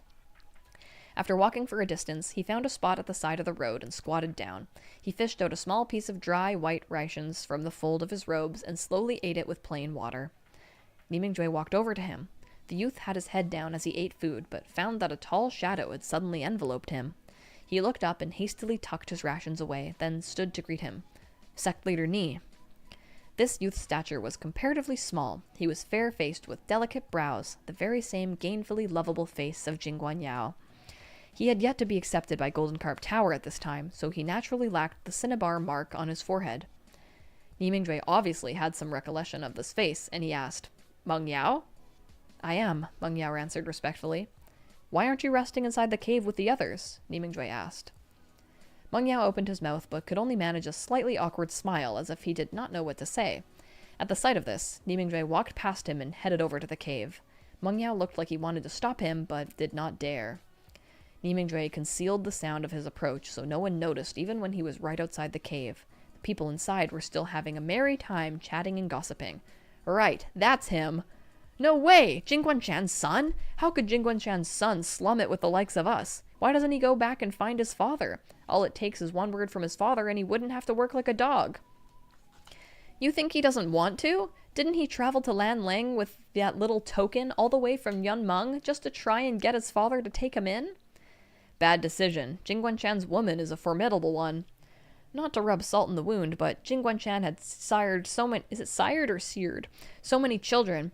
He at least has a dozen bastard sons and daughters out there. But have you ever seen him acknowledge a single one? He's just disgracing himself, making a scene like that. See, this is why people shouldn't dream about what's out of their league. Who can he blame himself for getting tumbled bloody? No one. He asked for it.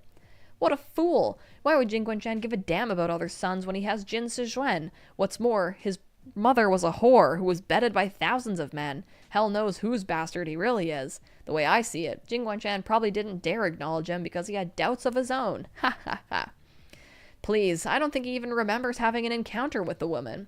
Now that I think about it, I actually like the idea of Jing Guangshan's son resigning himself to fate and fetching water for us. Ha ha ha. Resigning? My ass. He's doing his best to perform. Don't you see how hard he's working? Running around all day, doing this and that? He's so eager to please, hoping hard to make a name for himself so his father will be willing to acknowledge him and take him back. Fury blazed in Nimingjue's chest, so searing that it burned his way into Wei Wuxian's own. His hand pushed down on the hilt of his saber. Mengniao hurriedly reached out to stop him, but didn't succeed. The saber was already drawn. A rock before the cave dropped to the ground with thunderous crash. Dozens of cultivators who were sitting inside the cave taking a break were so startled by its collapse that they sprang up and drew their swords in unison. The bamboo drinking tubes they were holding in their hands fell to the ground in a clattering chorus. Without delay, Nimingjoy bellowed, "Drinking water that others fetched for you while spewing such malicious words! Did you all pledge yourselves to my command to gossip instead of slaying those Wen dogs?" A flurry of commotion broke out inside the cave. Everyone knew Qi Fengzhen's temperament. The more they tried to explain, the more furious he would get. None of them were likely to escape punishment today. All they could do was admit fault without putting up a resistance, and so no one dared speak. Nimingjoy sneered, but didn't enter the cave. He said to Mengniao, "Come with me." He turned around and walked down the mountain. Sure enough, Mengniao followed. Both of them walked for a distance, but Mengniao's head hung lower and lower as they went. As his steps grew increasingly heavy, it was a long time before he managed to speak. "Thank you, sect leader Ni." Nimingjoy and Mengniao, man. Oh! He was a good man, you know, Nimingjoy. He I feel like he had a very crisp idea of what was right and what was wrong, unlike Lan Qichen and Lam Wangji, you know?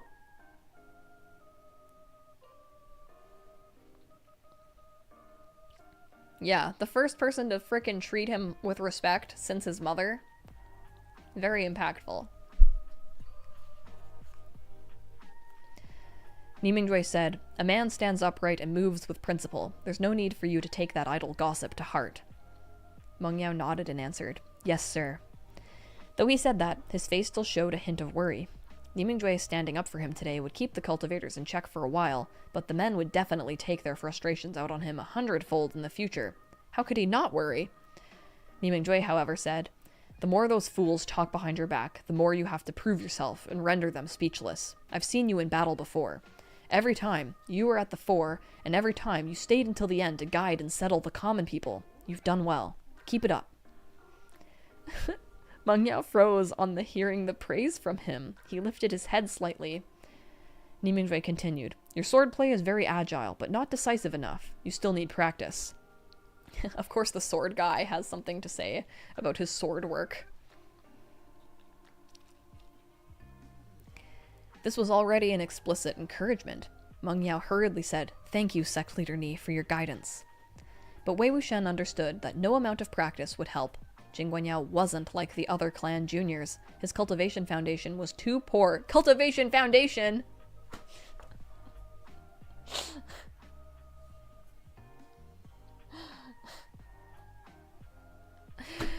Not his cultivation foundation!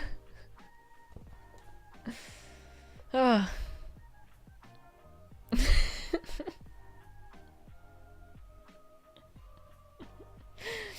I don't know why that's so funny.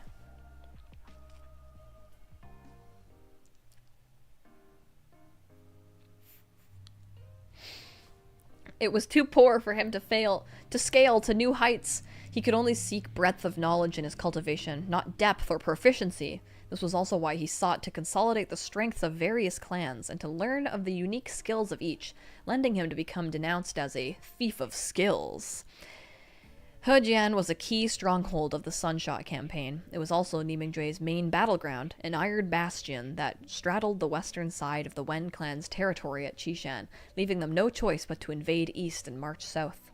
The Ni clan of Qinghe and the Wen clan of Qishan had old grudges to begin with, which they had previously managed to hold back. But when the war broke out, both sides burst into action, waging dozens of battles of varying scale to the bitter end, taking heavy casualties each time. The commoners in Hejian suffered as a result, and while the unscrupulous Wen clan of Qishan would stop at nothing to win, the Ni clan of Qinghe could not do the same. Under those circumstances, Guangyao, who always went out of his way to clear the battlefield and guide and reassure commoners, began to gain more and more attention from Niming-Jue.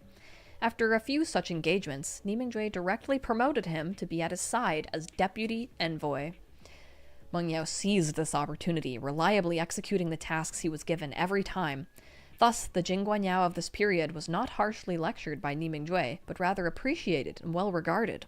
Wei Wuxian had heard so many jokes along the lines of Lian Fangzhen fled every time he heard Qi Fengzhen approach, that he found it surreal to see Meng Yao getting along so easily and harmoniously with Niming-Jue.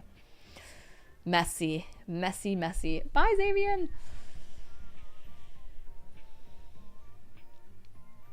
Phalites, oh my god.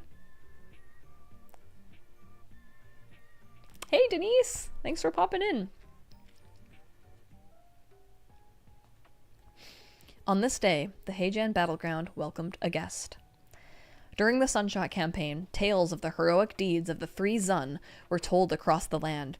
Qi Fengzhen, Niming-Jue, was the invincible one, who swept clean all the lands he passed, destroying all Wen dogs in his path.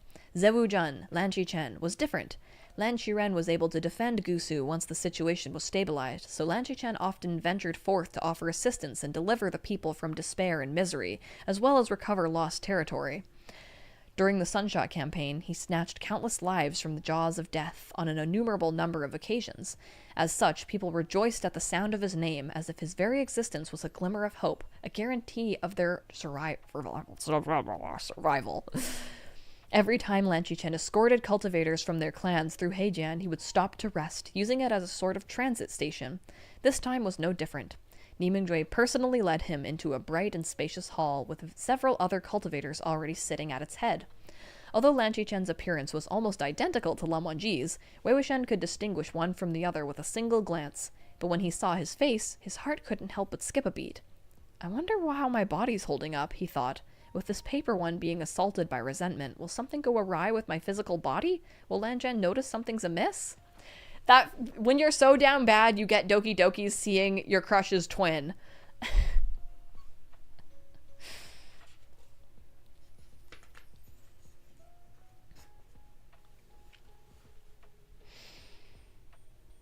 After a few pleasantries, Meng Yao, who had been standing at attention behind Niming-Jue, came out to serve tea to each of the guests. On the battlefield, one person did the work of 6. There was simply no room for dedicated errand runners or maidservants, and so Jing Guangyao, the deputy envoy, took the initiative to undertake all such daily sundries. The cultivators were taken aback when they got a clear look at his face, each reacting with different expressions. Jing Guanshan's amorous anecdotes had always been a hot topic of conversation, and since Meng Yao had been a famous laughingstock for a while, a few of them recognized him, probably thinking the son of a prostitute was probably unclean as well. These cultivators did not drink the tea he served them with both hands. They accepted the teacups, but then set them aside, looking ill, and took out snow-white handkerchiefs to repeatedly scrub the fingers that had touched the cups. That's fucking disgusting. Niming-Jue was not a mindful person by nature and did not notice. Wei Wuxian, on the other hand, caught a glimpse out of the corner of his eyes. Meng Yao continued to serve the tea, his smile unflagging as if he hadn't seen it. When Lan Qichen accepted the tea, he looked up at him and smiled. "Thank you." He promptly lowered his head to take a sip, then continued his discussion with Niming-Jue after having done so. The other cultivators felt somewhat uncomfortable at the sight of this. Hell yeah, Lan Qichen.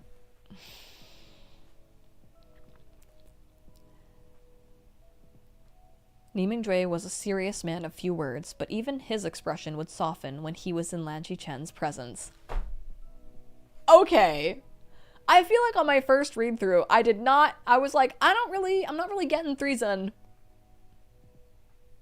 Even Nimingjue's tone would soften, his expression would soften when he was in Lan Xiqen's presence. Man. How long are you staying? I'll stay the night at Mingjue Xiang's place and set off tomorrow to meet up with Wanji, Lan Xiqen replied. Where are you heading? Nimingjuei asked. Zhenglin, Lan Xiqen answered. Nimingjuei frowned. Isn't Zhenglin still in the hands of the Wen dogs? Not since 2 days ago, Lan Xiqen replied. It's now held by the Zheng clan of Yunmeng. One of the clan's heads spoke up. Sect leader Ni may not be aware of this, but the sect leader Zheng of Yunmeng's influence in the area is quite impressive now. And why wouldn't it be? Another person said. Wei Wuxian can take on an army of 1 million all by himself. What does he have to fear? He doesn't need to kill himself running around the way we do. He's in total control of that area. What luck.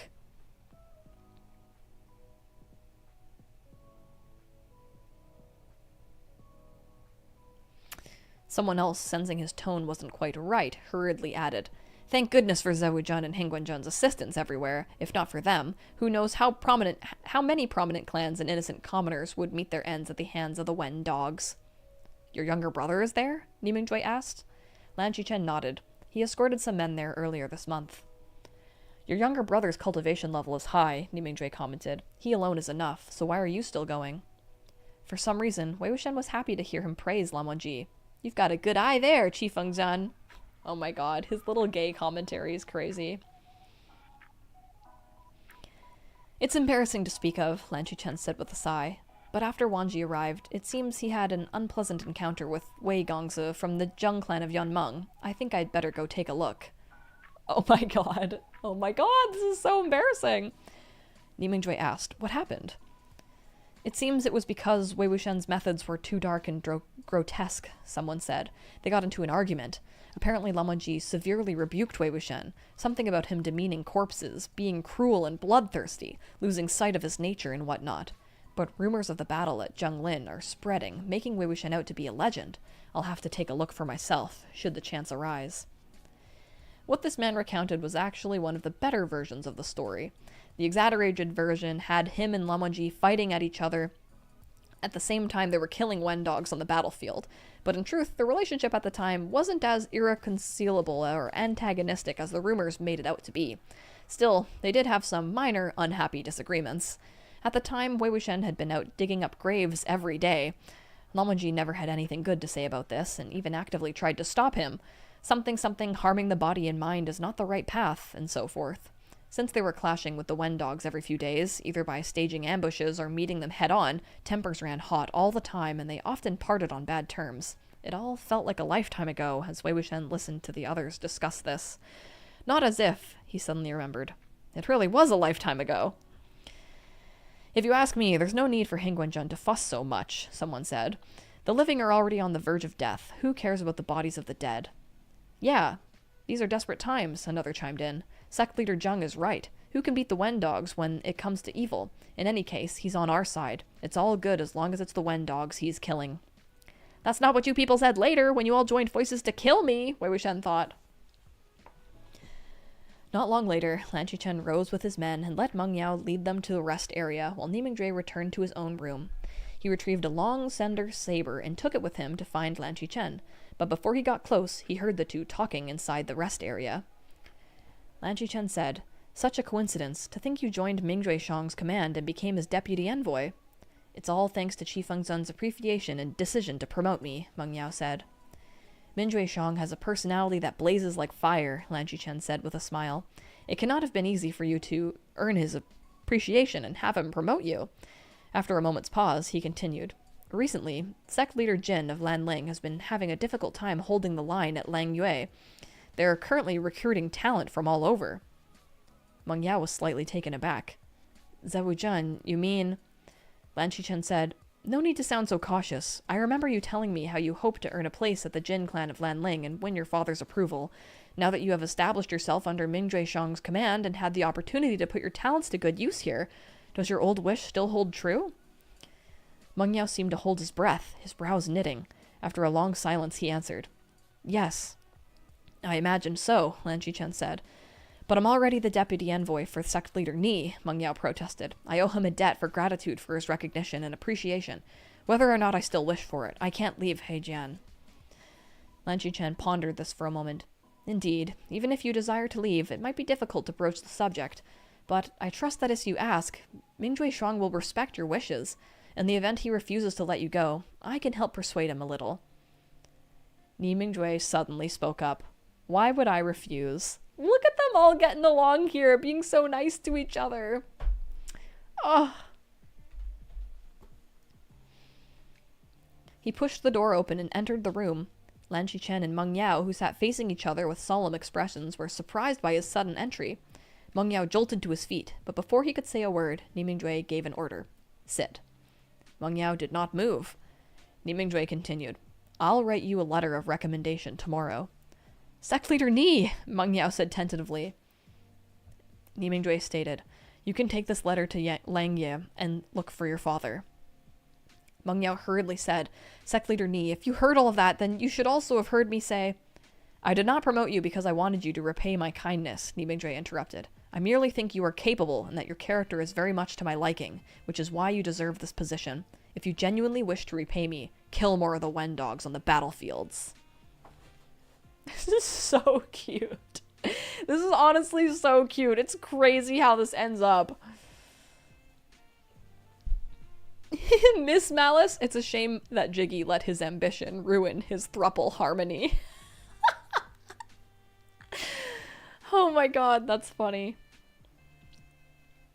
These words stumped the ever-eloquent Guangyao. Lan Qichen smiled. You see, I told you Mingjue Shuang would respect your choice.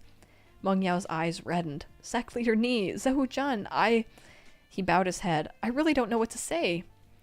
Ni Mingjue sat down. Then don't say a word. He set the other saber in his hand on the table. Seeing this, Lan Qichen smiled. Huaisong's saber? Although he is safe at your home, he mustn't neglect his studies, Ni Mingjue said. Have someone supervise him when they are free. The next time we meet, I want to evaluate his saber technique and understanding of cultivation scripture. Lan Qichen tucked away the saber in his chinken sleeve. Huaisong was initially pleased to be excused from training, saying he left his saber at home. Now he has no more reason to slack off. Come to think of it, have the two of you met before? Ni Mingjue wondered. Yes, I've met Zewujun before. Where? When? Ni Mingjue probed. Lan Qichen shook his head with a smile. Let's not bring it up. It's the greatest disgrace of my life, so please don't probe further, Mingjue Shuang. Why would you worry about losing face in front of me? Ni Mingjue said. Guangyao, you tell me. But Guangyao said, since Zewujun is unwilling to say, I cannot reveal it. The three chattered, talking business one moment and making idle conversation the next, their manner more relaxed and casual than it had been in the hall earlier.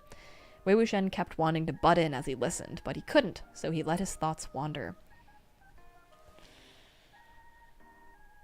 The greatest disgrace of his life. Whew. He did my laundry.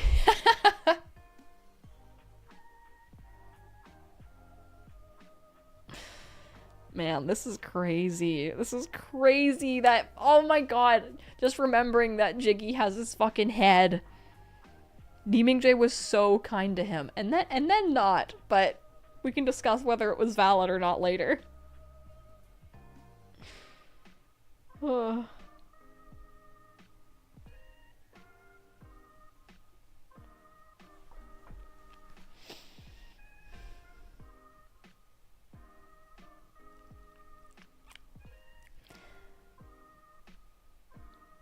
The three chatted, talking business one moment and making idle conversation the next, their manner more relaxed and casual than it had been in the hall earlier. Wei Wuxian kept wanting to butt in as he listened, but he couldn't, so he let his thoughts wander.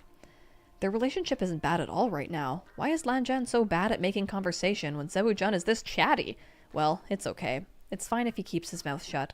Since I already talk enough for the two of us, he can just listen and acknowledge me with his mms. That's nice too. What do you call that again? In this, like, insane flashback that he's getting from a severed head, he's thought of Lamonji 3 different times now. CSCL. A few days later, Guangyao left Heijian for Langye with the letter of recommendation from Ni Mingjue. After he left, Nimingdui had a change of deputy envoys, but Wei Wuxian felt that the replacement was always somehow half a beat slower.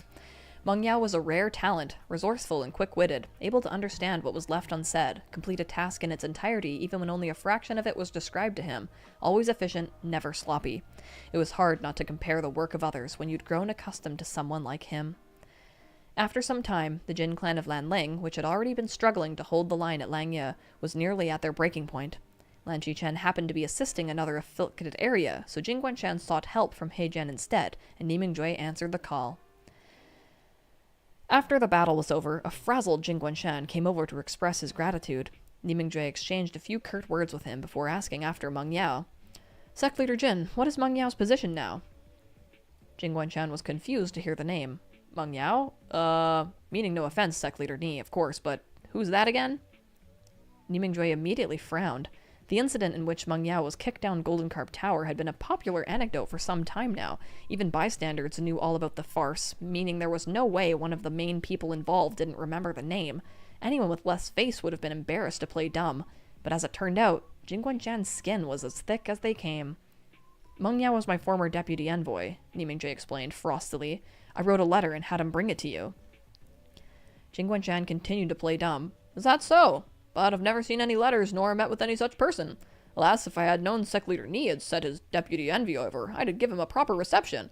Perhaps something went amiss along the way? Nimingdui's expression grew increasingly cold at the perfunctory excuses of not remembering and never hearing of such a person. Thinking there must be something more to the situation, he unceremoniously took his leave. He asked the other cultivators, but came up with nothing. He was striding about at random when he came upon a small patch of woods. These woods were very secluded. An ambush attack of subsequent massacre had just occurred, and the battlefield had yet to be cleaned up. As Nimingdui walked through the trees, the ground was strewn with the corpses of cultivators dressed in various attire, some from the Wen clan, some from the Jin clan, and some from other clans. Suddenly, a ripping sound tore through the air ahead. Nimingdui put his hand on the hilt of his saber and crept over stealthily. He quietly brushed aside the leaves, only to see Guangyao standing among the pile of corpses. With a twist of his wrist, Guangyao pulled a long sword out of the cultivator's chest. He looked extremely calm, his strike was steady, swift, and so careful there wasn't so much as a drop of blood on him. The sword was not his own. Its hilt had flame-like iron ornamentation. It was the sword of a cultivator from the Wen clan. His sword technique was also of the Wen clan. As for the man he'd killed, he was wearing a robe depicting the peony sparks amidst snow. He was a cultivator of the Jin clan of Lanling. Nimingdui took this scene in and said nothing. His saber left its sheath an inch, emitting a sharp, jarring noise. The familiar sound of a blade leaving its sheath made Guangyao shiver, and he whirled his head back, almost scared out of his wits. We got a picture. It's been a long time since we've got a picture. Look at little Guangyao. Aw, baby.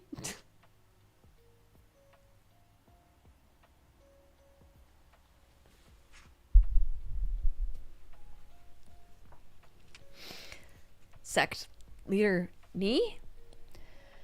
Nimingdui drew his saber out of his sheath in its entirety. Its glint flashed bright, but the blade itself was tinged with slightly blood red. Wei Wuxian could feel the monstrous fury boiling from him, as well as the bitter disappointment. Guangyao, well acquainted with Nimingdui's personality, threw away his sword with a clatter. Sect Leader Ni! Sect Leader Ni! Wait! Please wait! Let me explain! Nimingdui bellowed. What is there for you to explain? Guangyao scrambled over. I had no choice. I was forced to do it! Nimingdui fumed. What do you mean, no choice? What did I say when I sent you over? Guangyao prostrated himself at Nimingdui's feet. Sect Leader Ni, hear me out. I joined the Jin clan of Lanling, and this man was my superior. He belittles me, always humiliates and reprimands me in every possible way. So you killed him? Nimingdui curtly asked. No, it wasn't because of this, Guangyao cried out. What humiliation is there that I cannot endure? Beatings and insults are nothing to me, but with every stronghold we won over, all the pain and effort I put into strategizing, planning our approach, he only needed to say a few breezy words to make a few brushstrokes and claim all the credit for himself, saying I had nothing to do with it.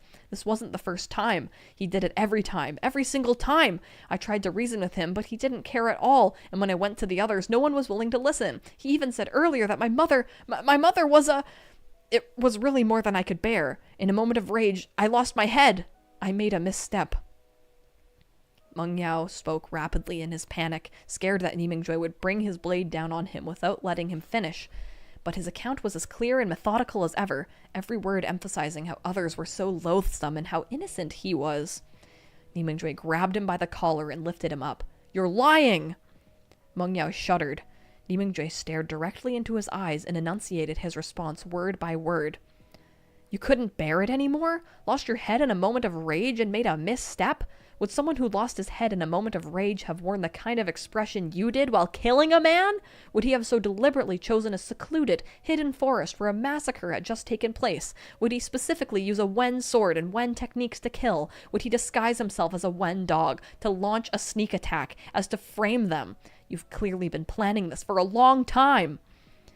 Guangyao raised his hand to swear it. "I'm telling the truth! Every word of it is true!" "Even so, you can't just kill him!" Ni Mingjue raged. "It's only a bit of military merit. You care that much about this tiny bit of trivial glory?" "A tiny bit?" Guangyao muttered. His voice trembled as he continued. "What do you mean a tiny bit of military merit? Qi Fengzhen, do you know how much effort I've put in to earn this tiny bit of military merit? How much hardship I've suffered? Trivial glory? Without this tiny bit of trivial glory, I would have nothing!" Ni Mingjue sized up his tearful and trembling face. The contrast with his cold-blooded act of murder earlier was far too intense. The shock of it had yet to fade from his mind. "Guangyao, let me ask you. The first time I met you, did you deliberately put on that weak, bullied act for my benefit? All so that I'd stand up for you? If I hadn't, would you have killed those people like you did this man today?" Guangyao's throat bobbed. A drop of cold sweat slid down his face. He was just about to answer when Ni Mingjue bellowed at him. "Do not lie to me!" Guangyao gave a start and swallowed his words. He kneeled on the ground, his entire body trembling as the fingers of his right hand dug deep into the earth. After a while, Ni Mingjue slowly returned his saber to its sheath. "I will not lay a hand on you." Guangyao's head shot up. Ni Mingjue continued. "Go confess your crime to the Jin clan of Lanling and receive your punishment, whatever it may be." After a moment of stupefaction, Guangyao said, "Qi Fengzhen, I can't die at this step." "With this step, you've strayed from the proper path," Ni Mingjue stated. "You're asking me to pay with my life." "A price that needn't be paid if everything you've said is the truth," replied Ni Mingjue. "Go, repent, and turn over a new leaf." Guangyao murmured under his breath, "My father hasn't seen me yet."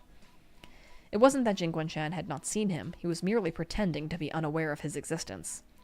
Eventually, under pressure from Ni Mingjue, Guangyao arduously uttered a "yes, sir," after a moment of silence. Ni Mingjue said, "Get up." Guangyao stood up from the ground in a trance, as if drained, and staggered a few steps. Seeing he was about to fall, Ni Mingjue steadied him. Guangyao mumbled, "Thank you, sect leader Ni." At the sight of his despondent look, Ni Mingjue turned around, but suddenly he heard Guangyao say, "Still can't do it." Ni Mingjue jerked his head back. A longsword had somehow found its way into Guangyao's hand. He was already aiming the sword at his own stomach. His expression was one of despair. "Sect leader Ni, I've proven unworthy of your great kindness." With that, he stabbed down hard. Ni Mingjue's pupils shrank as he swiftly made a grab for the sword, but it was already too late. The sword in Guangyao's hand pierced his abdomen and jutted out through his back. He slumped in the pool of blood that was not his own. Ni Mingjue was momentarily stunned before he rushed over and half-kneeled on the ground to turn over Guangyao's body. "You!" Guangyao's ghastly pale face looked up at him feebly as he said with a forced, wry smile, "Sect leader Ni, I—" He had yet to finish his words when his head slowly drooped. Ni Mingjue lifted his body and, avoiding the blade, pressed his palm to his chest to transfer a burst of spiritual energy, but unexpectedly, his own body suddenly gave a slight jolt as a cold, ceaseless flow of spiritual current spread through his abdomen. Wei Wuxian, having long expected there to be an underhanded trick in store, wasn't surprised, but Ni Mingjue had never expected Guangyao to attack him so viciously. As such, even when he found himself unable to move, his shock still far outweighed his fury as he watched Guangyao slowly crawl back to his feet. This little bastard! This is fucking crazy! Meng Yao had likely calculated beforehand how to avoid his vitals. He calmly and carefully pulled the sword from his abdomen, bringing a small spray of crimson along with the bright red blade. Then he compressed the wound and seemed to consider it taken care of. Meanwhile, Ni Mingjue was still frozen in his pose of going to Meng Yao's aid. That's poetic as fuck. Half kneeling on the ground, he raised his head slightly to meet Meng Yao's eyes. Ni Mingjue said nothing. Neither did Meng Yao. He inserted his sword back into its sheath, bowed, and darted away without sparing a backward glance. Moments ago, he had obediently admitted his mistake and agreed to receive his punishment. Then, in the blink of an eye, he resorted to trickery and pretended to commit suicide, only to stab Ni Mingjue in the back. Now he had fled without a trace. Ni Mingjue would probably never met a more shameless man. Worse, the man had once been a trusted aide whom he'd promoted himself. It's so sad, the fact that, like, Ni Mingjue was so down to help him out and truly cared. Like, he was even asking about him when he wasn't around.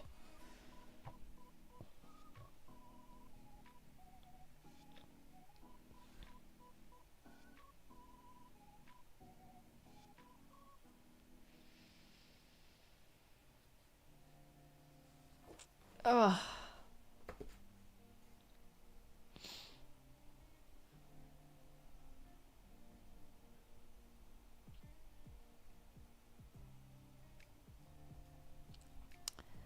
He raised his head slightly to meet Meng Yao's eyes. Ni Mingjue said nothing. Neither did Meng Yao. He inserted his sword back into its sheath, bowed, and darted away without sparing a backward glance. Moments ago, he had obediently admitted his mistake and agreed to receive his punishment. Then, in a blink of an eye, he resorted to trickery and pretended to commit suicide, only to stab Ni Mingjue in the back. Now he had fled without a trace. Ni Mingjue had probably never met a more shameless man.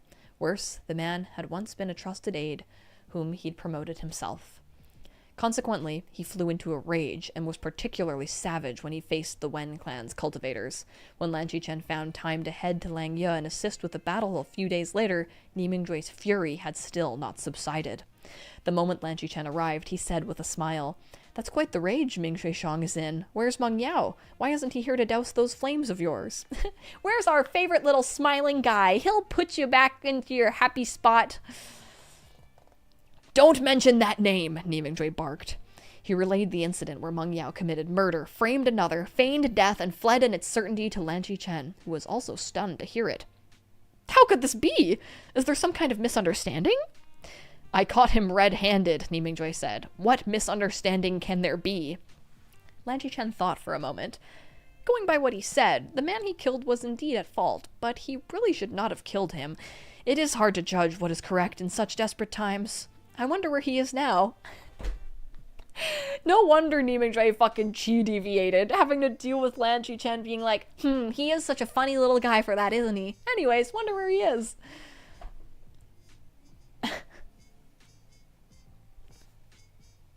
Ni Mingjue is like, "You are not nearly as mad about this. Like, you need to be."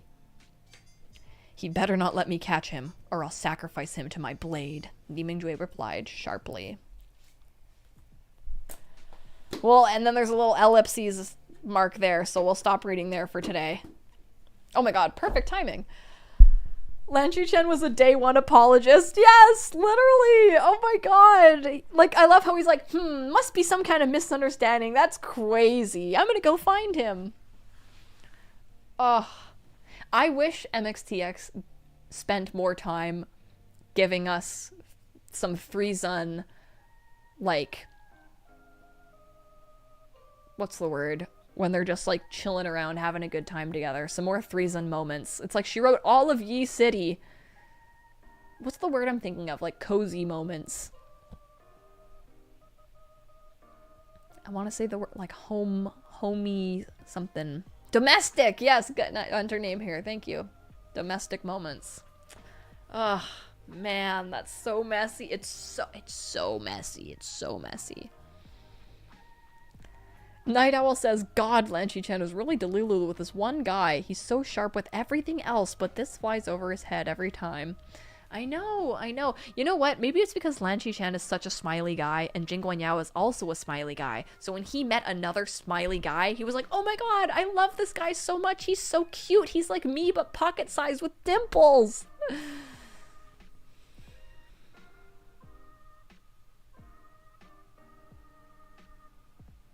Sure, he may have killed people, but he's a cutie. Sierra, I haven't heard of that. The pizza delivery man in the Gold Palace. He's in love, Your Honor. Yep, love is blind. Oh my gosh. Also, if you guys could help me out by liking the stream before we leave, it will help out me with the algorithm and all. Kate says, I have a Patreon whip for you. Oh, I'm very excited to see it. Yay! Well, thank you guys for tuning in today. Tomorrow, we are going to play the Zhangcheng Dating Simulator again because there is new content to play, and I'm very excited. I'm sure very soon we're gonna get into some insane Zhangcheng lore, so I'm happy to think about our favorite grape man and get him laid! Reminder to subscribe, and subscribe if you're not subscribed, and consider joining my YouTube membership. Annika says, great stream as always. Thank you for reading. Yeah, I enjoyed it. My voice hurts so bad right now. I felt like I was really putting emotion into those scenes. I really felt it. That last little bit flew by. Like, it's crazy how when it's just like, when a book gets so interesting, you can just like read and the time goes by like nothing. I posted a schedule on my community post, Jay. I streamed yesterday, streaming today. Tomorrow at 5, we're going to play a game. Or you're going to watch me play a dating sim and help me pick the choices. And then Friday will be the members only game night. Yeah. And then probably not doing anything Saturday. Unsure about Sunday, but I'll try to update you guys. Yeah, awesome. Well, thank you guys so much for coming and reading with me, and I'll see you next time. Bye!